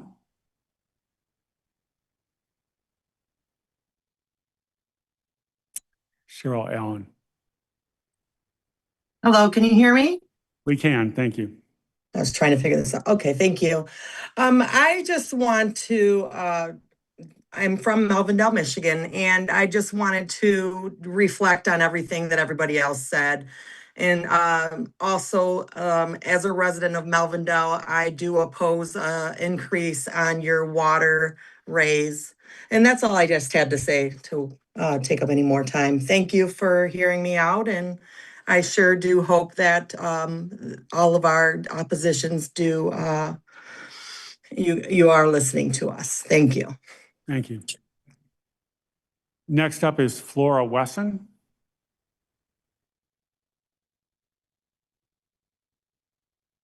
Flora Wesson? Yes, can you hear me? Yes, we can. Thank you. All right, thank you. GLWA, yes, my name is Flora Wesson, and I am a long-time resident of Flint. GLWA, you have the power to stop this injustice. Flint residents are still buying bottled water 10 years after the crisis, meaning for us residents, we are paying water twice while our infrastructure remains compromised. Raising rates punish the victims of this disaster that we didn't create, which is always a slap in a face to the Flint residents. We ask for one thing and one thing only. Please freeze the Flint rates and restore, for the city of Flint, restore the payment flexibility. The world is watching you, whether you are choosing revenue or over justice. Do not balance your budget on the backs of the traumatized community. Please stand with Flint and other surrounding communities of your customers and freeze our rates. Thank you for your time. Thank you. Next up is Claire McClinton.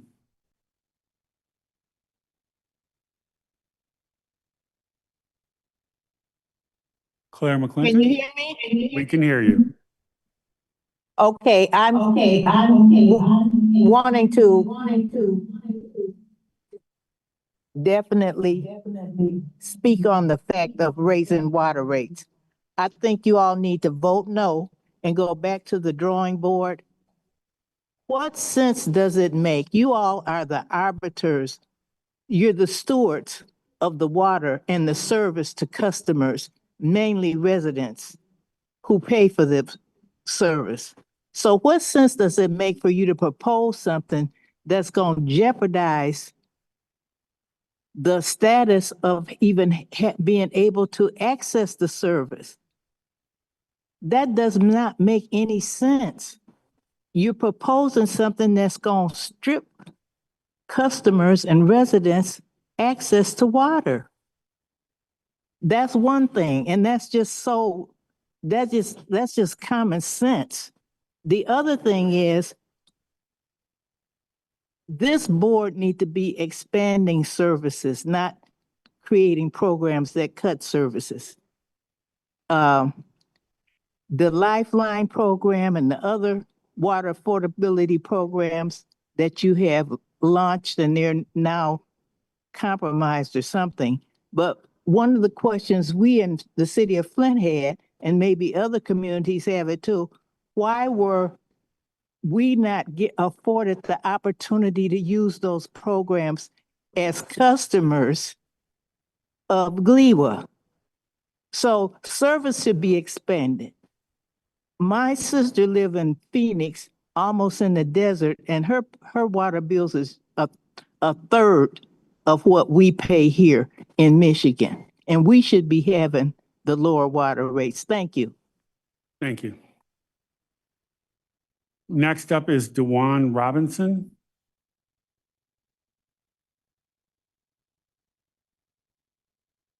Dewan Robinson.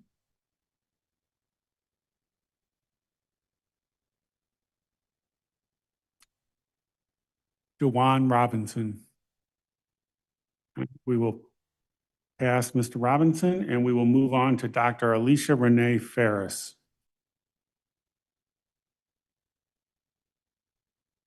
Dr. Ferris?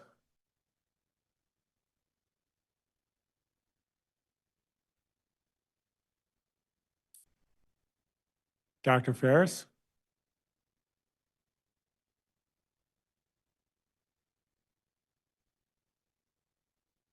Dr. Ferris. All right, we're going to move on then to Diane Thornton. Diane Thornton.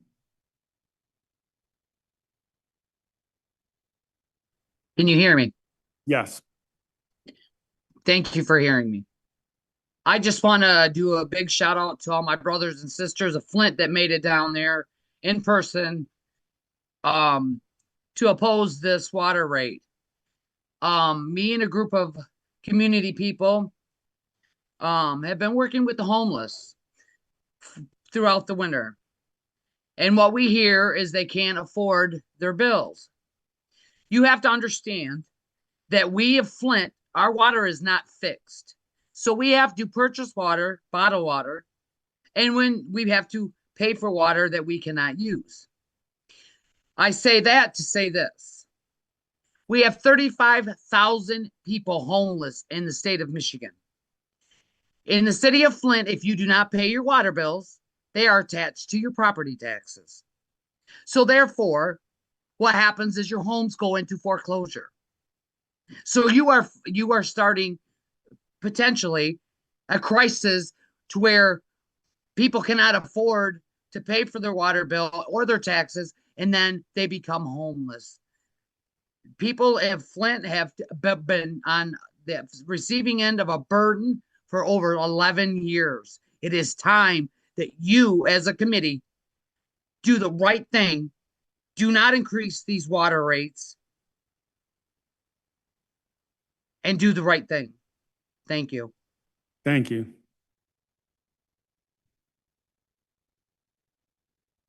Next up is Alexis. Was that Dr. Ferris? That was Dr. Ferris, right? Yeah, Alexis Smith.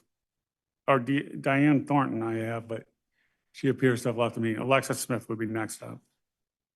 Thank you all for your time. I won't hold you long, but I'm based out of Toledo, Ohio. And so to the point of the young lady who mentioned that the world is watching, we certainly are. I'm proof of that.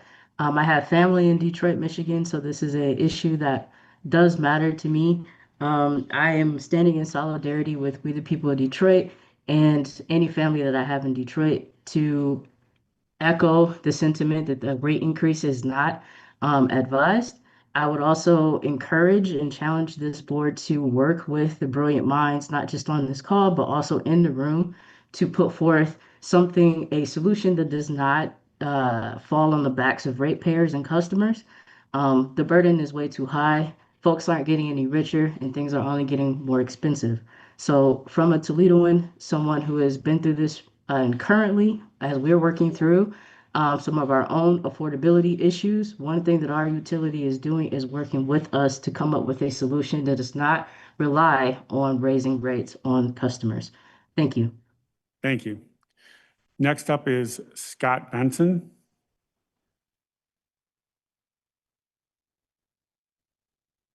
Scott Benson.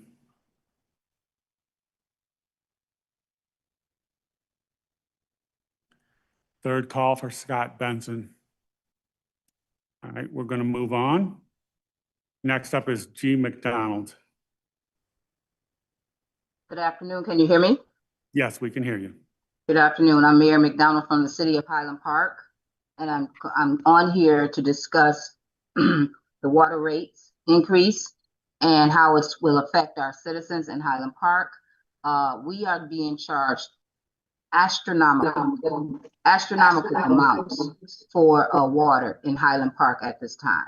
And as you know, the population is only under 10,000 people, and those rates are stretching our citizens to the limits. We are paying double of what we've seen from other smaller cities. We are also have been under ACA, and we have been working through that ACA, and we're finding that we are not, the meters have showed that we are not using that amount of water or sewage, and the CSO is not, that law is not legal. So we are looking to make sure that you do not raise these water rates anymore on our people, because at this moment they cannot afford it. Under our agreement, there was supposed to be a affordability water plan for them where they would get help. That money no longer exists. No one is getting it. And so it's a struggle, especially our senior population and our low income population. It is very hard for them. And we are right now in the looking into making sure that that CSO is not put into place, because it's invalid. We should be looking to see how we can help our citizens, not continue to burden them with more rates. And when we're already double, triple some of the cities that you operate. That is not fair to my citizens. That is not fair to anyone else. And we are looking to make sure that doesn't happen. So I'm standing here with my citizens saying, do not put in this rate increase. Do not. Thank you for your time. Thank you. Next up is Spectacle TV. Spectacle TV.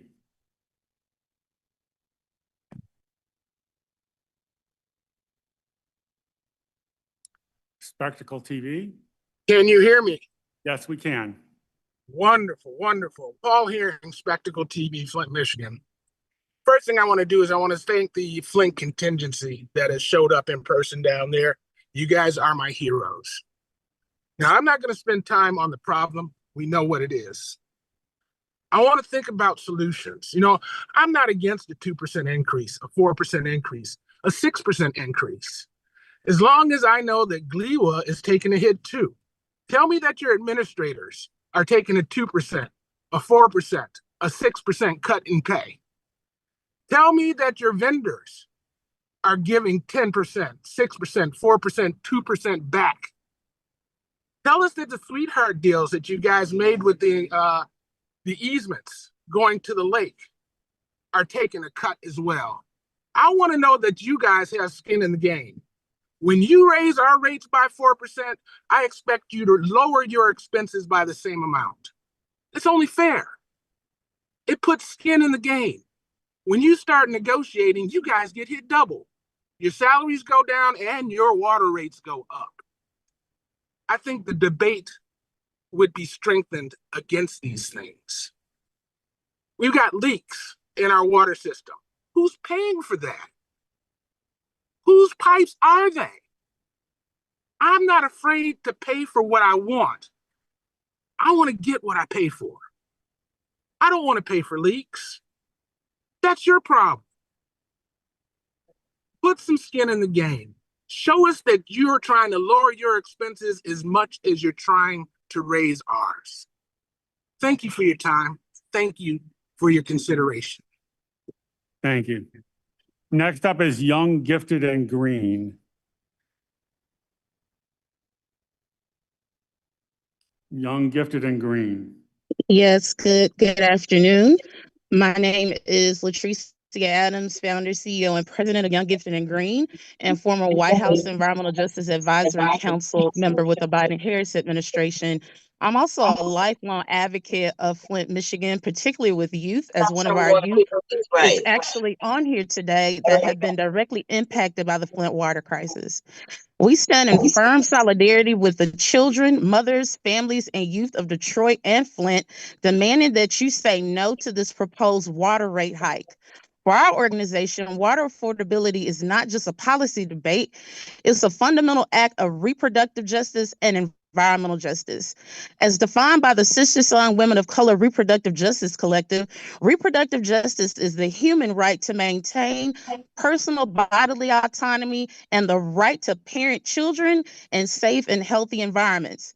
You cannot parent in a safe environment without running water or affordable water. When you raise rates, you are directly attacking maternal health.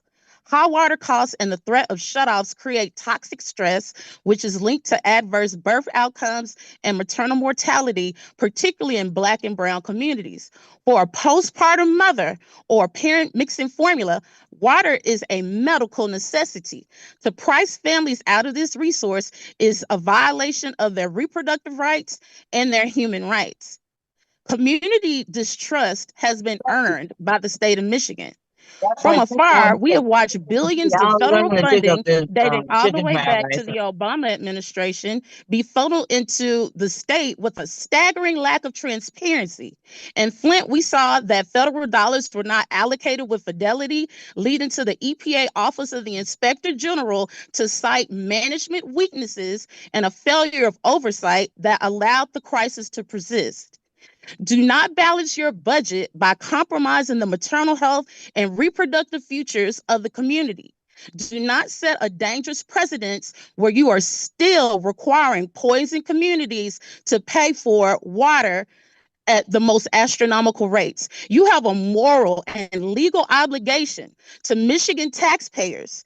We again are in support of Detroit and Flint and all surrounding communities, demanding an income-based affordability plan, total fiscal transparency before you even think about asking for another dime from Michiganders, and a reassessment of commercial and industrial water rates to alleviate the burden on everyday Michiganders. Use the same energy with asking for more money from taxpayers that you do with industry. Our children, our mothers, and the futures of our children are not for sale. Thank you. Thank you. Next is Motorola Edge 2025.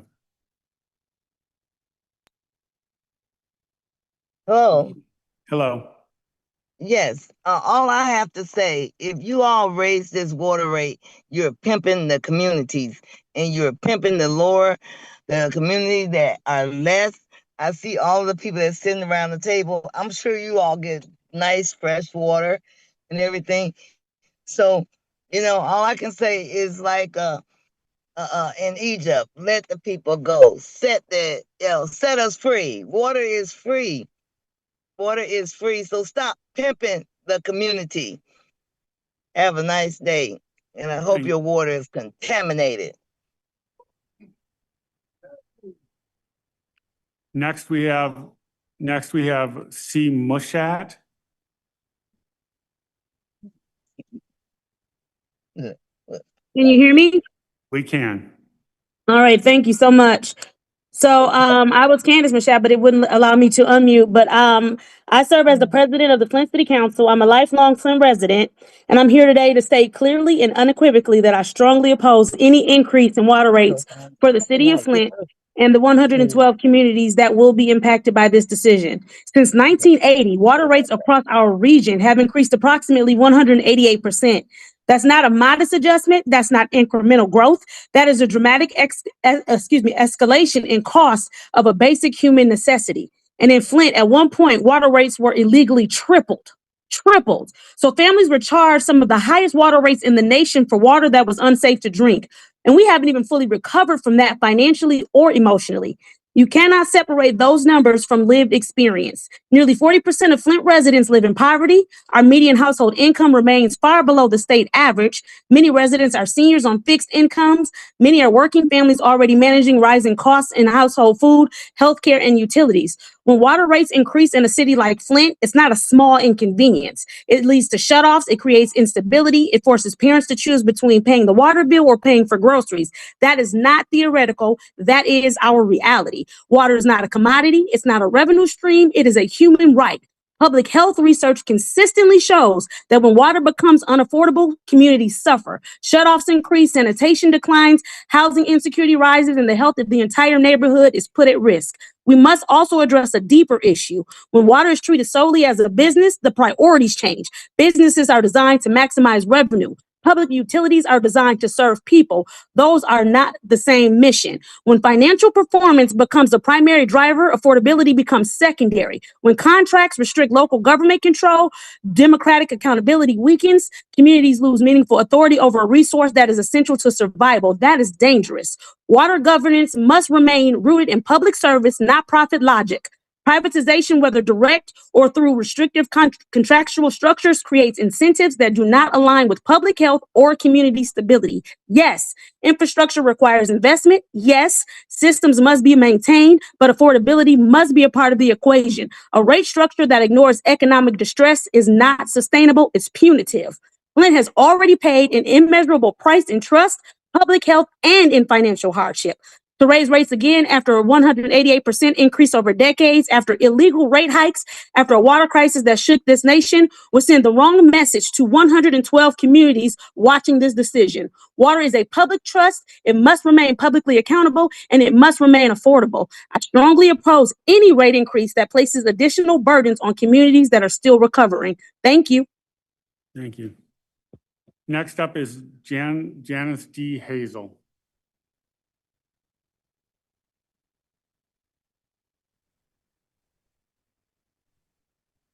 Hello, thank you. I couldn't get unmuted. I'm Janice D. Hazel, and I serve as the president of the Aviation Subdivision Neighborhood Association in the city of Detroit. I'm here today because our residents cannot afford another increase in water and sewer rates.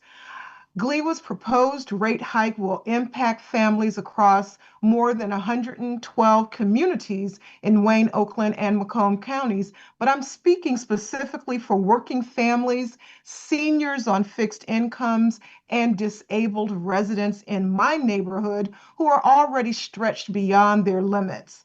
Water is already unaffordable. When water bills go up, something else doesn't get paid. It's either the rent, it's groceries, it's prescription medication, or it's our DTE utilities. Families are already making impossible trade-offs just to survive. Raising rates again without real affordability protections will push more households into crisis. Since 1980, water rates statewide have increased by over 188%. Meanwhile, wages have not kept pace with the rising cost of housing, food, healthcare, and energy. In the aviation subdivision, we have seniors who carefully budget every dollar each month. We have families still recovering from economic instability, and we have residents who are one emergency away from falling behind or getting evicted. Water is essential to life, health, sanitation, and dignity. It's not a luxury. It should be treated like a commodity that becomes more expensive year after year without regard to people's actual ability to pay. Or it should not be treated like a commodity that becomes more expensive. We're asking GLWA to pause and reconsider any rate increase until meaningful income-based affordability standards are in place. Do not balance budgets on the backs of residents who are already struggling. We cannot bear higher rates. We need real affordability protections first. And I want to also say that I served on the Detroit Reparations Task Force, and Detroiters need repair. We need relief. We need restoration from the lifelong legacy in the city of Detroit of inequality. Thank you for the opportunity to speak. Thank you. Next up is Carla Oliver.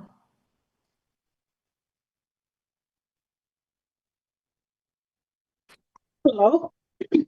Hello. Hi. So one of the things that I want to say is that I totally agree with everybody's sentiments here. Water rates do not need to go up. And I think GLWA needs to look at their optimization and their efficiency as to where they can look in their systems to figure out how not to allow water rates to go up. I also wanted to make another note that thanks to packets I received from under the city council, I'm able to look at the numbers. And I just want to give this note to everybody that's there outside of GLWA. Look at your numbers from your water departments. Because what I'm looking at for the proposed 2027, we have an offset in the city of Highland Park, which means that our water increase is literally $1,400. And that doesn't allow for such an increase at all for us because of the decrease. If anybody has had new meters put in, the commodity is increasing. That means usage. So at that point, find out from your local water departments what the usages are.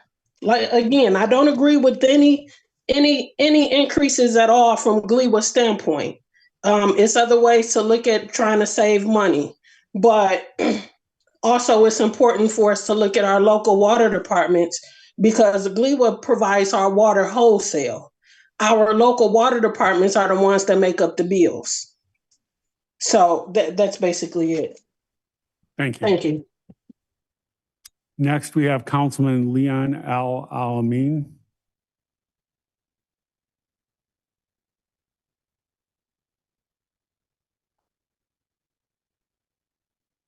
Councilman?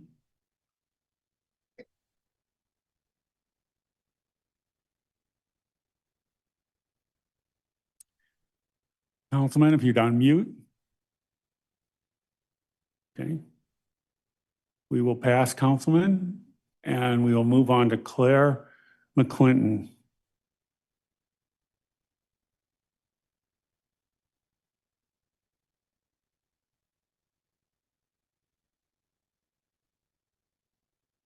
Claire McClinton, please unmute.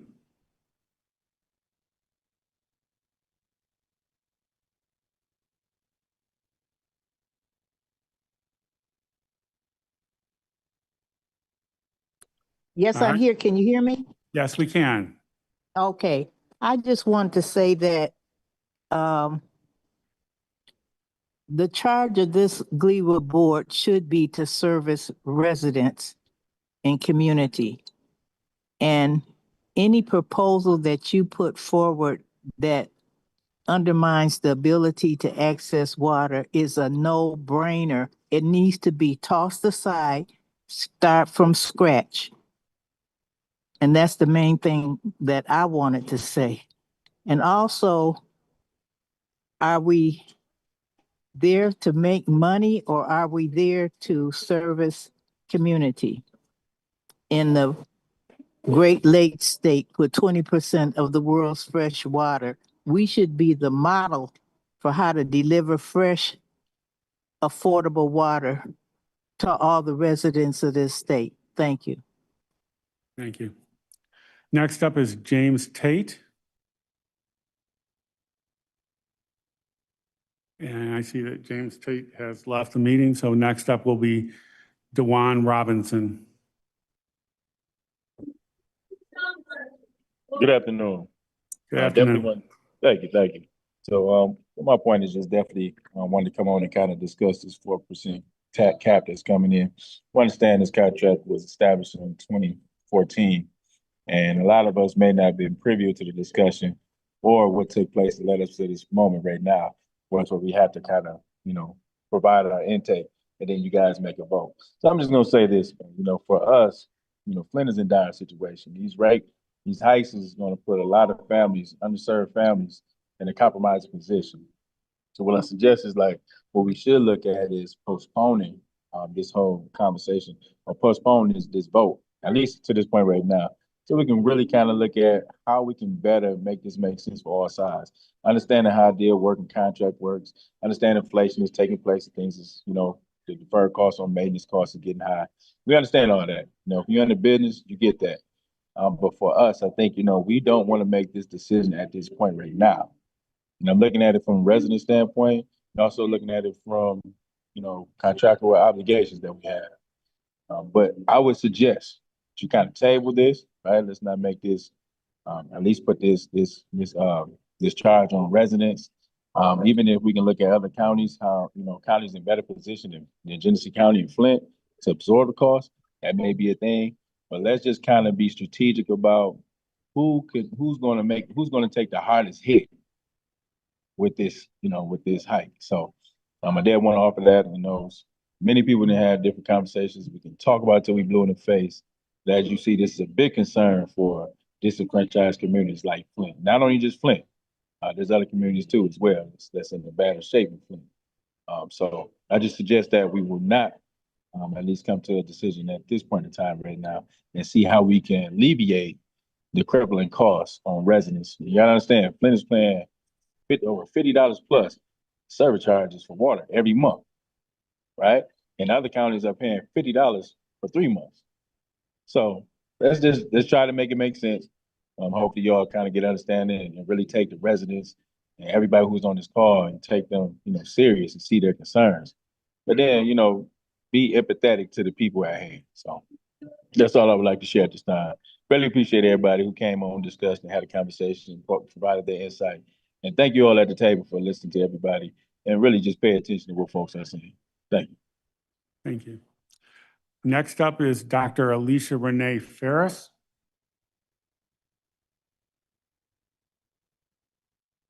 Dr. Ferris?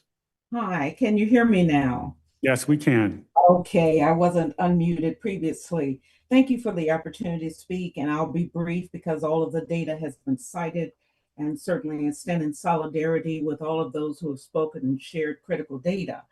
I am a lifelong Detroit resident, and as such, I've witnessed the bills going up and out, the water breaks, all of those things that have been said. But I want to speak from a different perspective momentarily, and that is from my role with the Transforming Power Fund. Transforming Power is a social justice, local social justice entity that services Detroit, Hamtramck, and Highland Park. Just wanted to leave this with you. In November of 25, we issued an emergency grant based upon community listening sessions and the lack of affordability of water, food, and all of those kinds of concerns. As we listened, our board approved a $250,000 allocation. We asked people to return communicate, and this went to nonprofit entities that provide emergency services. And within 10 days, we received $700,000 of requests that would have provided emergency service to approximately 60,000 residents who live in Detroit, Hamtramck, and Highland Park.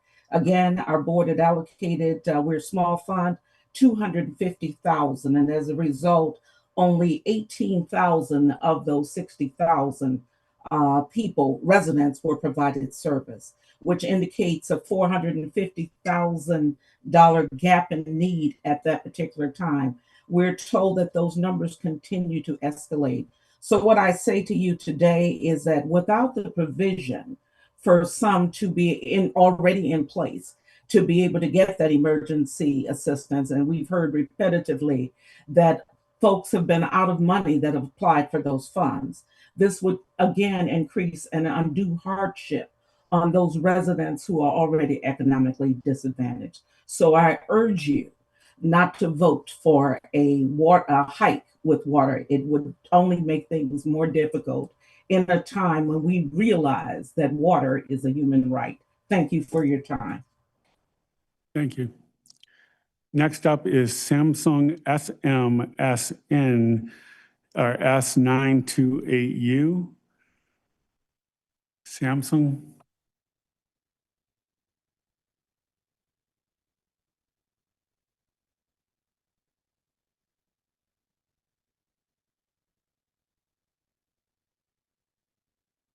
Samsung.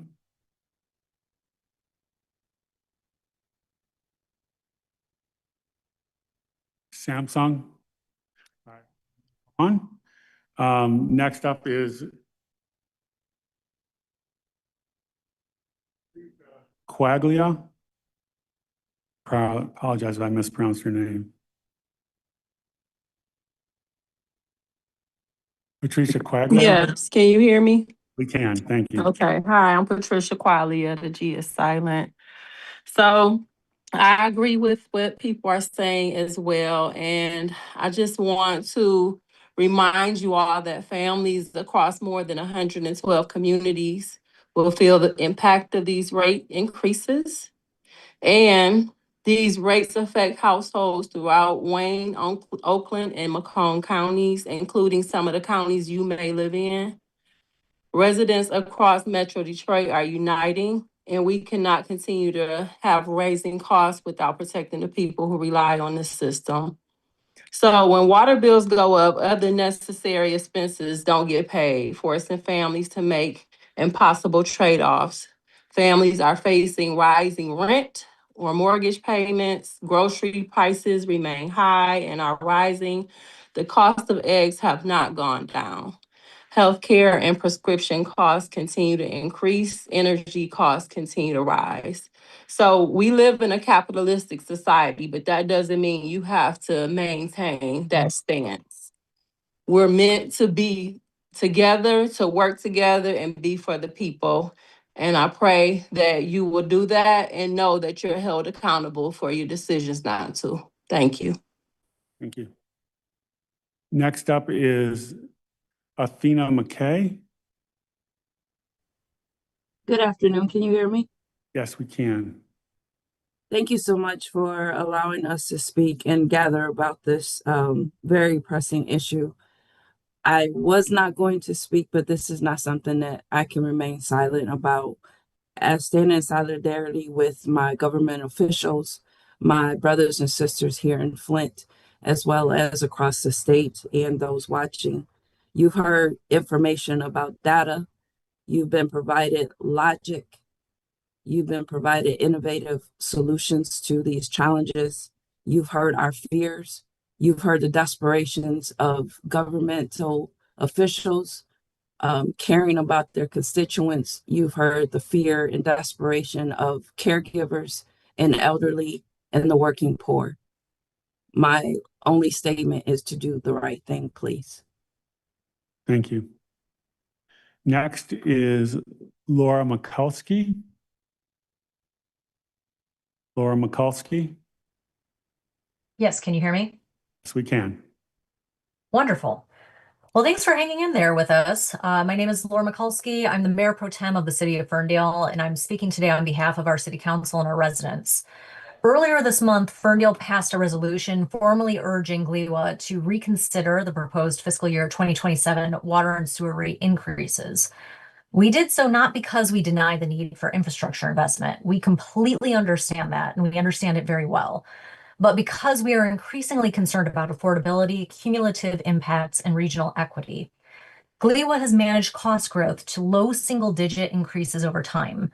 The fiscal year 2027 proposal, however, compresses that adjustment to a single year, producing roughly double-digit impacts for many households and creating avoidable rate shock. For cities like Ferndale, these are wholesale pass-through costs. You all know that.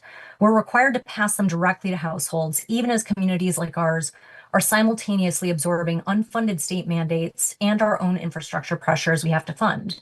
So the challenge is scale. Ferndale's a small city with an older system. We don't have the rate base of larger communities, nor the same ability to absorb repeated increases. Even modest percentage hikes at the wholesale level translate into real hardship for our residents already facing higher housing costs, insurance, inflation. GLWA's documents acknowledge that investment earnings can no longer be relied upon to offset increases as they have in the past. What I want you to understand is that that reality mirrors what our residents are experiencing. There's simply less cushion to absorb year-over-year rate growth. Ferndale is asking GLWA to reconsider increasing rates or at least consider a different approach. If you must move forward with an increase, we urge you to, one, potentially phase in the fiscal year 2027 rate increase over a longer horizon rather than implementing the full adjustment in a single year. Two, use pay-as-you-go capital strategies where feasible to reduce upward pressure on debt service. And three, more fully account for affordability and equity impacts, particularly on smaller, older communities with limited rate flexibility. Please make it modest. Regional systems also require regional accountability. When rates rise, the burden is not evenly spread, and it's residents, not spreadsheets, that ultimately feel the impact. So we're asking GLWA to please not stop investing. We understand that you need to do it. What we are asking for is better pacing, transparency, and equity in how that investment's funded. Thank you. Thank you. Next up is Judy Priestley. Good afternoon. Thank you for allowing me the opportunity to speak. My name is Judy Priestley, and I'm the Finance Chair of the Flint City Council. In the last several years since we have rejoined GLWA, our rates have not been raised to our residents. The city has absorbed these increases. We cannot continue to do that. Please consider the residents. As an accountant, I understand the rising costs of chemicals and other service that you must purchase in order to provide us with our drinking water. However, the residents can no longer absorb these costs, nor can the cities. Thank you very much. Thank you. Next up is Ms. Taylor in Flint. Oh, excuse me, Ms. Chapman. Mrs. Chapman. Hello, can you hear me? Yes. Hi. I am Ms. Chapman. I am a resident of Flint, and I am tired of buying water bottles. I am tired of paying a water bill and buying water bottles. The jugs that I refill on a daily are getting heavier and heavier as we continue to buy the water for over 10 years. I'm tired of telling my kids, even the kids at the school where I work at, do not drink from the water tap. It is absolutely ridiculous to keep constantly raising rates on Flint residents. Not only is the water rates are going up, the property taxes of Flint is going up, the consumer energy has gone up, and it's continuing to be an epic slap in the face for our residents. Please do not squeeze more out of us than we can bear. We are not asking for charity. We are asking for mercy. Freeze the rates. Let us breathe for once. Thank you. Thank you. Next up is Mrs. Taylor, Ms. Taylor in Flint. Ms. Taylor?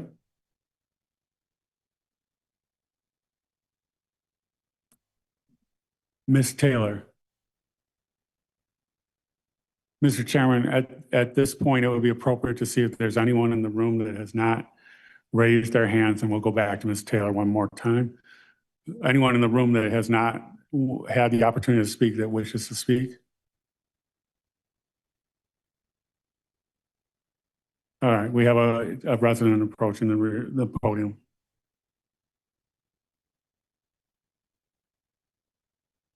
Take your time.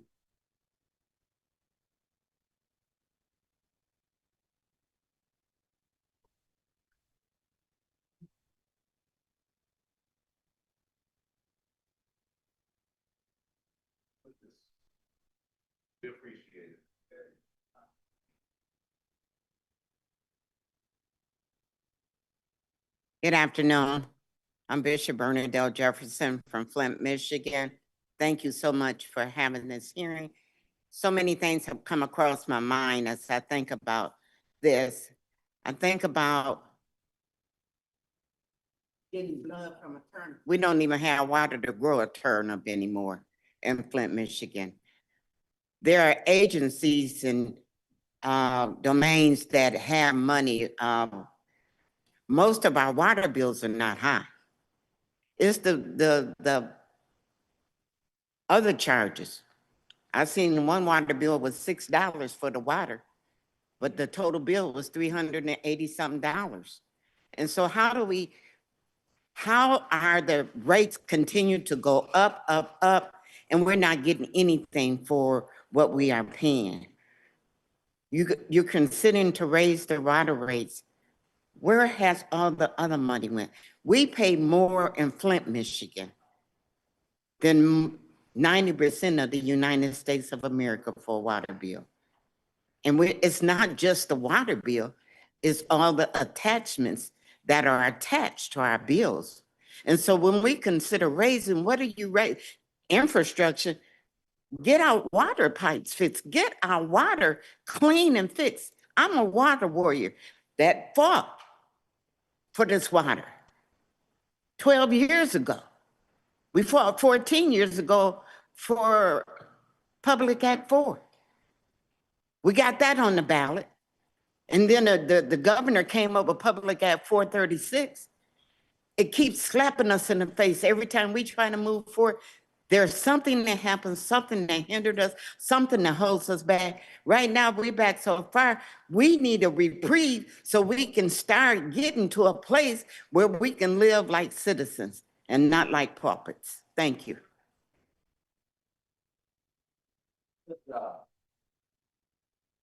And seeing no one else in the room, we got another one coming up. I'm sorry. Hi, I was trying to Google it. Somehow I had you on Zoom and then I was trying to Google it back on when my phone turned off and I couldn't find it. So you should look at your internet, who's reaching out to make sure it's easy for people to get to your meetings, even if they don't go to the city website. And I thought, well, why don't you just go to the city website, probably find it. But it's GLWA, it's not the city. So anyway, that's just a suggestion. Back in the 70s, I came here in 67, the water bill was $30 for 3 months approximately. And of course that was before a lot of the legislation to clean up the water came about. So, but the original retention ponds that they, I think Dingle helped get $1 billion or something, but they really didn't, the EPA at that time, after they did it, said, well, those aren't gonna work, and they don't, they overflow. So you have to separate the sewer and from the stormwater. And that's something they should start working on. I'd like you to freeze the rates and melt ice and don't treat people like immigrants where even the our housing thing in Detroit, supposedly there's something there that they can have a warrant to go in and make people safe, take care of them, take their liberty and freedom away so they can take care of them. Well, you better be careful about your people's civil rights. You know, like the water department, they came and they tore down a fence in front of my house, put it in their end loader and took it away after they put some more gravel next door. And then they when I got home, they were loading my composter, but luckily I was able to save that. But I lost my antique bicycle under a tarp, took the whole fence and my post office box with it, broke the stringers. 2 out of 3 stringers were damaged on my front steps. Then they cut off a pipe where I was trying to figure out how to make a drainage field in the back. And so I had it where a potential place where I wanted to change the downspout. And with a little hub, well, they cut that hub off. They cut part of my downspout coming out to get the water away from the building. But this is something that you better, went back when I came to Detroit, I was working for Mustersky for Detroit Public Lighting. And the people there told me Mustersky Power Plant, they put all the energy to all the buildings downtown and the schools, and they all Time. the whole department. And when I helped organize the union, it was 1,300 members in recreation. Now, every session, I did the last. Time, Mr. Chair. Podium. Mr. Chairman, at this point, we are going to go to can't untie on the phone. Would you please remove her from the podium? Wait till they're told what to do by the bosses, and the bosses aren't there to know what to do. So you better make the public and the workers involved, or you've got. Thank you. Mr. Chairman, we have one hand up on the phone. It's can't unite this darn phone.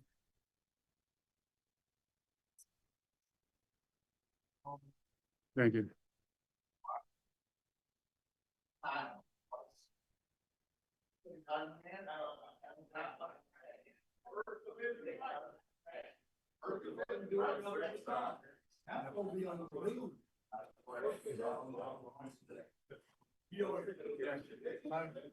Close the public hearing. Wait, Mr. Chairman, we have one hand up on the phone. That's can't unmute this darn phone, and we need to give them an opportunity to speak. Oh, they've left the meeting. So at this point, Mr. Chairman, you've heard from everything. So it would be a motion to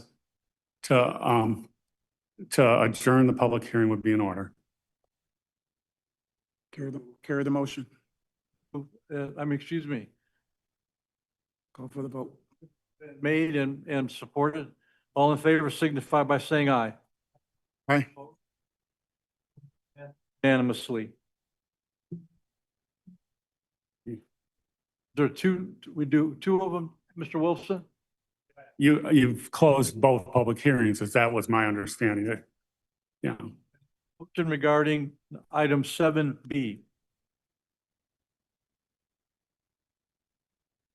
Need another. Support. All those in favor signify by saying aye. Aye. Opposed? Motion passes unanimously. And right now, we have no old business. We're moving on to item 9A. Resolution adopting the FY 2027-2028 biennial budget. Ms. Nicole Bateson, please.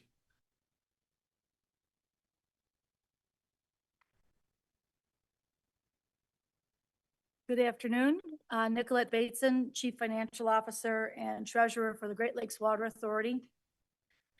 I have a brief presentation as it relates to the budget and proposed charges.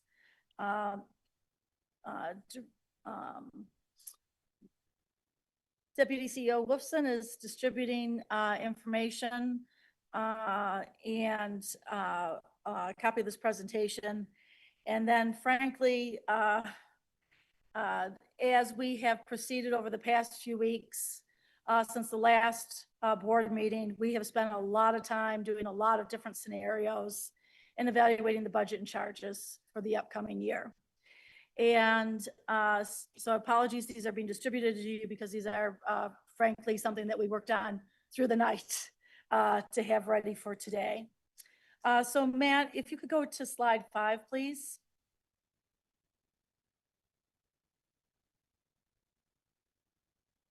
So during the course of January through today, we've gone through many, many budget scenarios.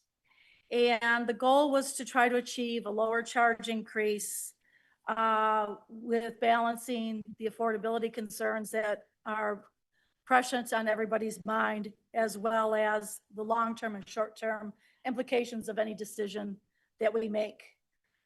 This is particularly more acute on the water system, where we've identified the aging infrastructure. We've seen water main breaks with implications beyond what would have previously been imaginable.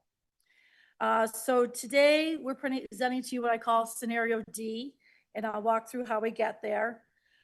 This achieves nearly $13 million in reductions from the original proposal, with $4 million for the water system and $9 million for the sewer system.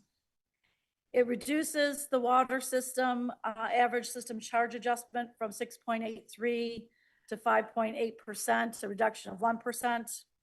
For the sewer system, that's a reduction of 5.98 to 4.26%, so a reduction of nearly a third. This was reviewed with the audit committee at a meeting yesterday and is being presented to you today with a recommendation for consideration. So just walking through what we did to get here. We had the initial proposals. The first alignment was looking at a debt savings. So we do have the opportunity to refund some bonds this spring. We're proceeding to do that. We still have to show the bond payments in our budget, but we were able to reconfigure the budget to provide relief for what we estimate we will be able to save. That's equal to about 3.7 million for the water system and about 5.6 for the sewer system. Then we met with the audit committee on February 13th. They challenged us to try to reduce the charge adjustment for each system by 4.4%.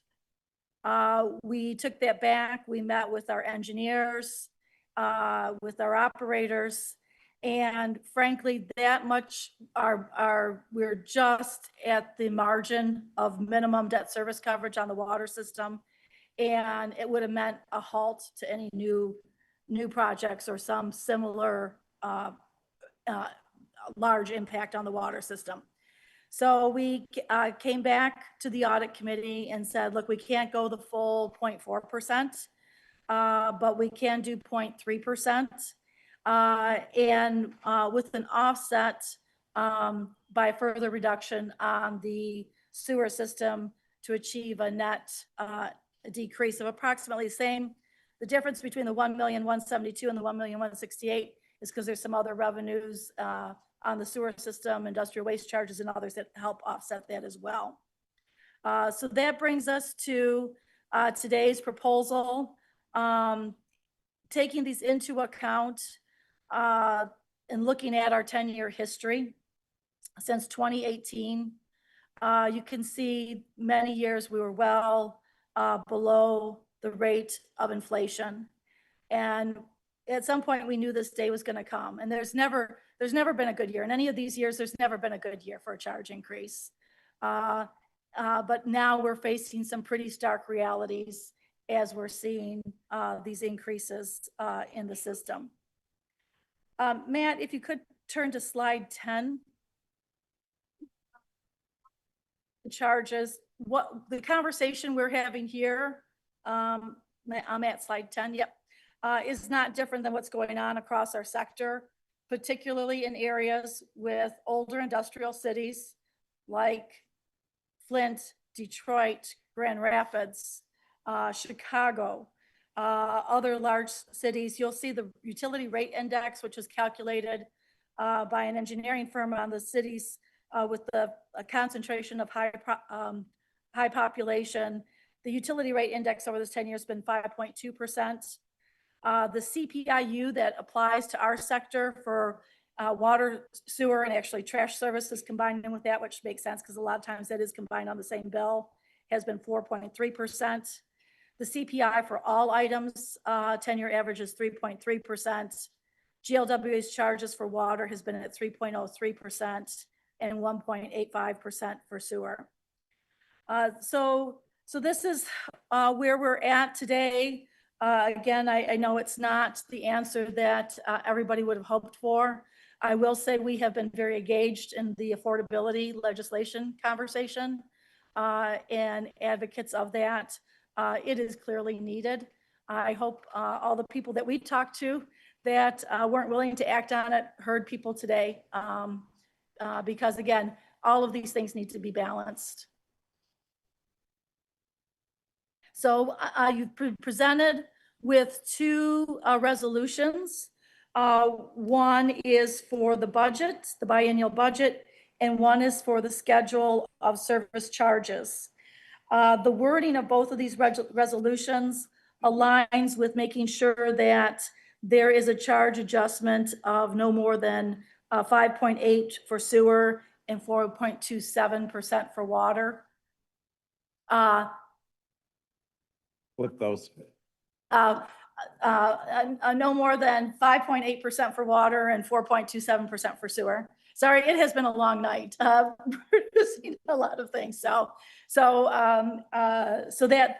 that's where we're at. The audit committee met and did recommend this action. So I turn it to you or ask if there's any questions of clarification that I can provide.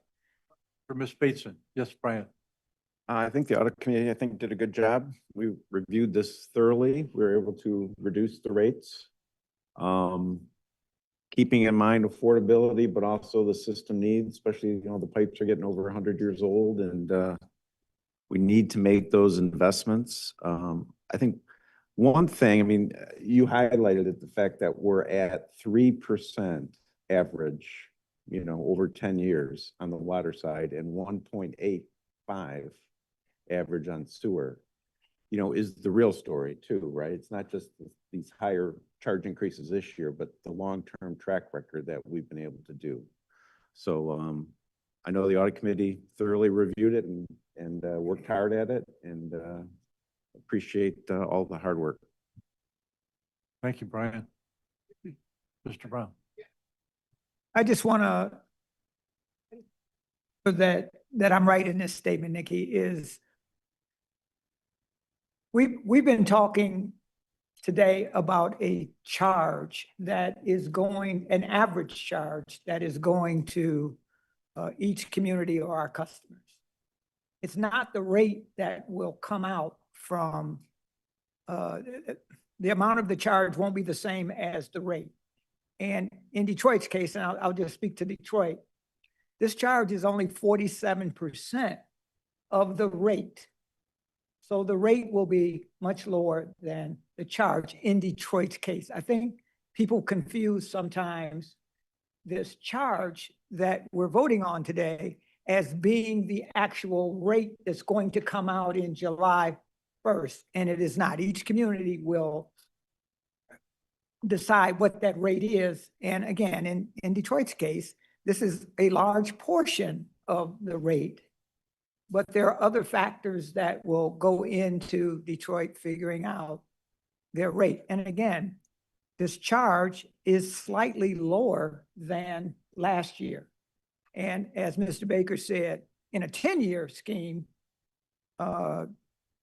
with inflation being what it's been over the last 10 years, this is phenomenal that we've been able to keep the rates at this level and still invest in our infrastructure. So we've all struggled. We all have had conversation. We understand the affordability issues and trying to balance the affordability issue with the need to make our system more resilient and invest in our infrastructure.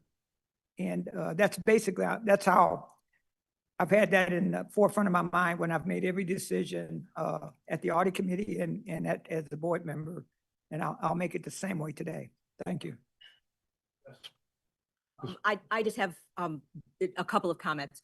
The first is, to the extent you think that being here is meaningless or that we don't listen, that is 100% not true. It is, and we listen when you're here. We listen when you're not here because we heard you the last time. And we think about what it means and we think about how hard this is. So I want to say that, and thank you to everybody that was here. I want to say thank you to the staff at GLWA. This is, Nikki's not lying. I would get emails, and I'm a really early morning riser, and I would get emails from Nikki and her staff beforehand, right? They have been working hard. This is really, really hard. And the last thing I want to say is we're not just stewards of what happens right now. We're sitting here on a board hoping, I think everybody is, that 25, 50 years from now, our children and our grandchildren are not waking up on a January morning in the freezing cold with water in their streets. That is an obligation that we have. And so while affordability is incredibly important, and I would urge everybody to continue to talk about affordability and go to the state and go to your elected officials and go to your federal elected officials, we have to steward this system because it is so important, and it's not just important for us now. Thank you. I agree 100%. I was raised in the city of Detroit. I've spoken about this before. On the east side of Detroit, the neighborhood in which I lived and raised, my parents had water in the basement at least once every summer. And sometimes more than once every summer. So our efforts here to cover the water issue, the sewer issue, the flooding issue, we're working really, really hard to do that. And I appreciate the work of the audit committee. I don't serve on the audit committee, but I spent roughly 40 years in municipal services working for various cities, and I know how hard it is to balance the cost of things and affordability. And I appreciate what you've all done. Is there Mr. Hendricks? Yeah, I want to echo what Chairman Zek just mentioned, that the audit committee directors, Cadozi, Baker, Brown, I know you guys had a lot of hand wringing, a lot of arm wrestling with staff. Staff is trying to balance all of the things that we have to do, that we must do around infrastructure. But I want to remind everybody that's in the sound of my voice, affordability is probably the most frequent word that was used today with all of the community and ratepayers that came forward. Affordability, affordability. This authority was stood up in January of 2015 with affordability at the front of mind. And the reason we can say that was because this 4% cap that was placed on all of you in bringing forward everything that you needed to do from a budgetary standpoint. And for 10 years, 4% remained the top cap that we would charge to run this authority. That was with an affordability philosophy in mind, and to not strap ratepayers, taxpayers, residents with all of the costs that's needed to maintain this system from a year in to year out basis. For 10 years, 4%, we never exceeded that. Well, that ended in 2025, and you have impressed upon us, Nikki and your team, Coffee, we've got some catching up to do. It seems that a week doesn't go by, certainly a month doesn't go by, that there's a water main break somewhere where tens of thousands of homes are affected and their water needs to be shut down while days and weeks go by to get that system fixed. There's a reason for that. Those are the infrastructure costs that we're obligated, some of the regulatory mandates that we have placed upon us. And so this delicate balance of being affordable as best we can while making sure that this system is maintained in a way that it can service every resident throughout the region is important. And I think what these rates do, and I appreciate Director Brown clarifying the difference between what the rate is and what's actually going to come out in the wash at the end of the day from every different system, every different community. That's what I think we've done today. And as difficult of a job as it's been, I think we've accomplished as best we can both affordability and our obligation to make sure this system is maintained in the way it needs to be. Mr. Miller. Follow the comments and sentiments made today. I am especially proud of my membership in the human race when these kinds of situations hit my heart. Something's missing if you heard the conversation today. Something's missing if none of the stories, which were real, resonated with the folks sitting in this room. I wished we could go back and do a lot of things differently, especially given the conversation around Flint's history. My wishes don't make it so, though. That's not something that this board can do, even if we wanted to. That's out of our purview. We heard it. We understand it. We all pay water bills somewhere. However, that's beyond our control. But the word affordability, to Director Hendrick's point, it's not just a local issue that we're dealing with today. It's a national issue that shows up right here. No one has talked about the affordability of the water bill in abstention and as an isolated bill. Every conversation has related that water bill to food. It's related it to medical care. It's related it to consumers. It's related to the grocery store bill, none of which is on our agenda. But it is our life space. And our comments are to ensure to you that we live the same life. We are human and we do hear you. At the end of the day, resiliency and dependability matters.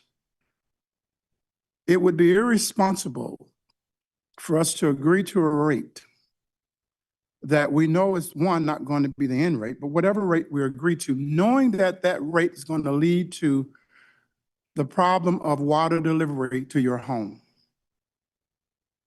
Knowing that the system we refuse to repair now is going to break. Knowing that the line that's underneath your home and mine does not have the infrastructure capital to keep it running, but will make you feel good about the rate. We would be irresponsible because we couldn't look at you and say, yeah, we knew, but we didn't tell you. We knew, but we didn't talk about it. So we have to talk about that balance and be responsible so that you don't own property for which you can't use because of a water emergency. Your homeowner's insurance roll on while you can't use your home.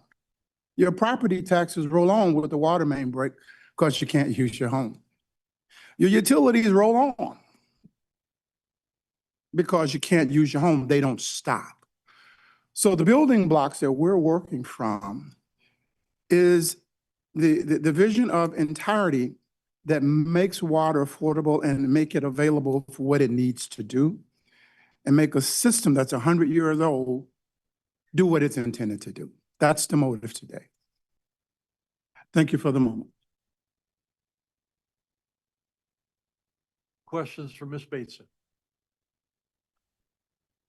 Can we get a motion to item 9A? I will make the motion to adopt the fiscal 27 and 28 biennial budget. It's been met now by Ms. Quadrosi and Mr. Baker. All in favor, signify by saying aye. Aye. Opposed? Motion passes unanimously.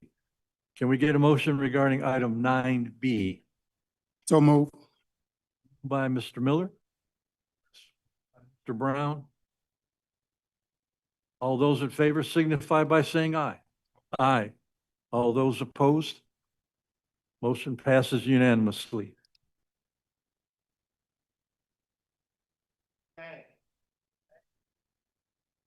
Item 9C. And Mr. Caldwell is already there, ready to go. Good afternoon, Jody Caldwell, Chief Planning Officer for Great Lakes Water Authority. Item 9C, this item is related to the resolution supporting the approval of the 5-year capital improvement plan for fiscal years 2027 through 2031. I believe this begins on page 82 in your board packet. This capital improvement plan identifies GLWA's infrastructure priorities within available resources over a multi-year period. This communicates the scope, funding, timing of each project to stakeholders, coordinating agencies, investors, and the public. This has encompassed stakeholder engagement throughout its development, and it aligns with GLWA's strategic objectives, including effective capital delivery, regulatory compliance at the lowest cost of capital investment.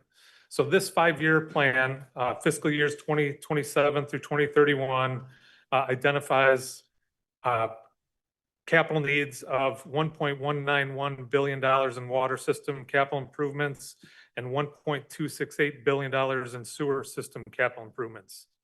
This has been reviewed by the Capital Planning Committee October 21st, 2025, and then again in December of 2025, where the committee recommended that the GLWA board adopt the resolution to approve the plan. This plan was also presented to the board of directors on January 28, where the action was to postpone that until today. Nothing in this plan has changed since it's been presented to the Capital Planning Committee, nor the board last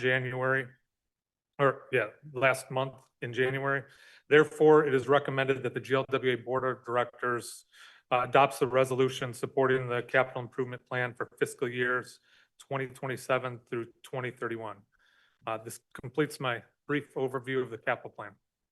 Questions for Mr. Caldwell? Mr. Chair, I'll make the resolution to approve FY 2027 through 31 capital improvement plan. I support. That's item C 052. This item 9C has been moved and supported by Mr. Brown and Mr. Hendricks. All those in favor signify by saying aye. Aye. Opposed? Motion carries unanimously. Moving on to item 10. Any reports? There's no reports. Thank you. Any remarks from the board? Not from the chairman. He's done. Are there any remarks from members of the board? Any? Approved as part of the consent calendar. Mr. Chair, I've got to leave, but I'll miss the report, but I read it. Thank you. I also have a plane to catch. I'm sorry, Zach. Okay, we're moving on. Is there any other reports from the board? Okay, we'll move on to the CEO's report.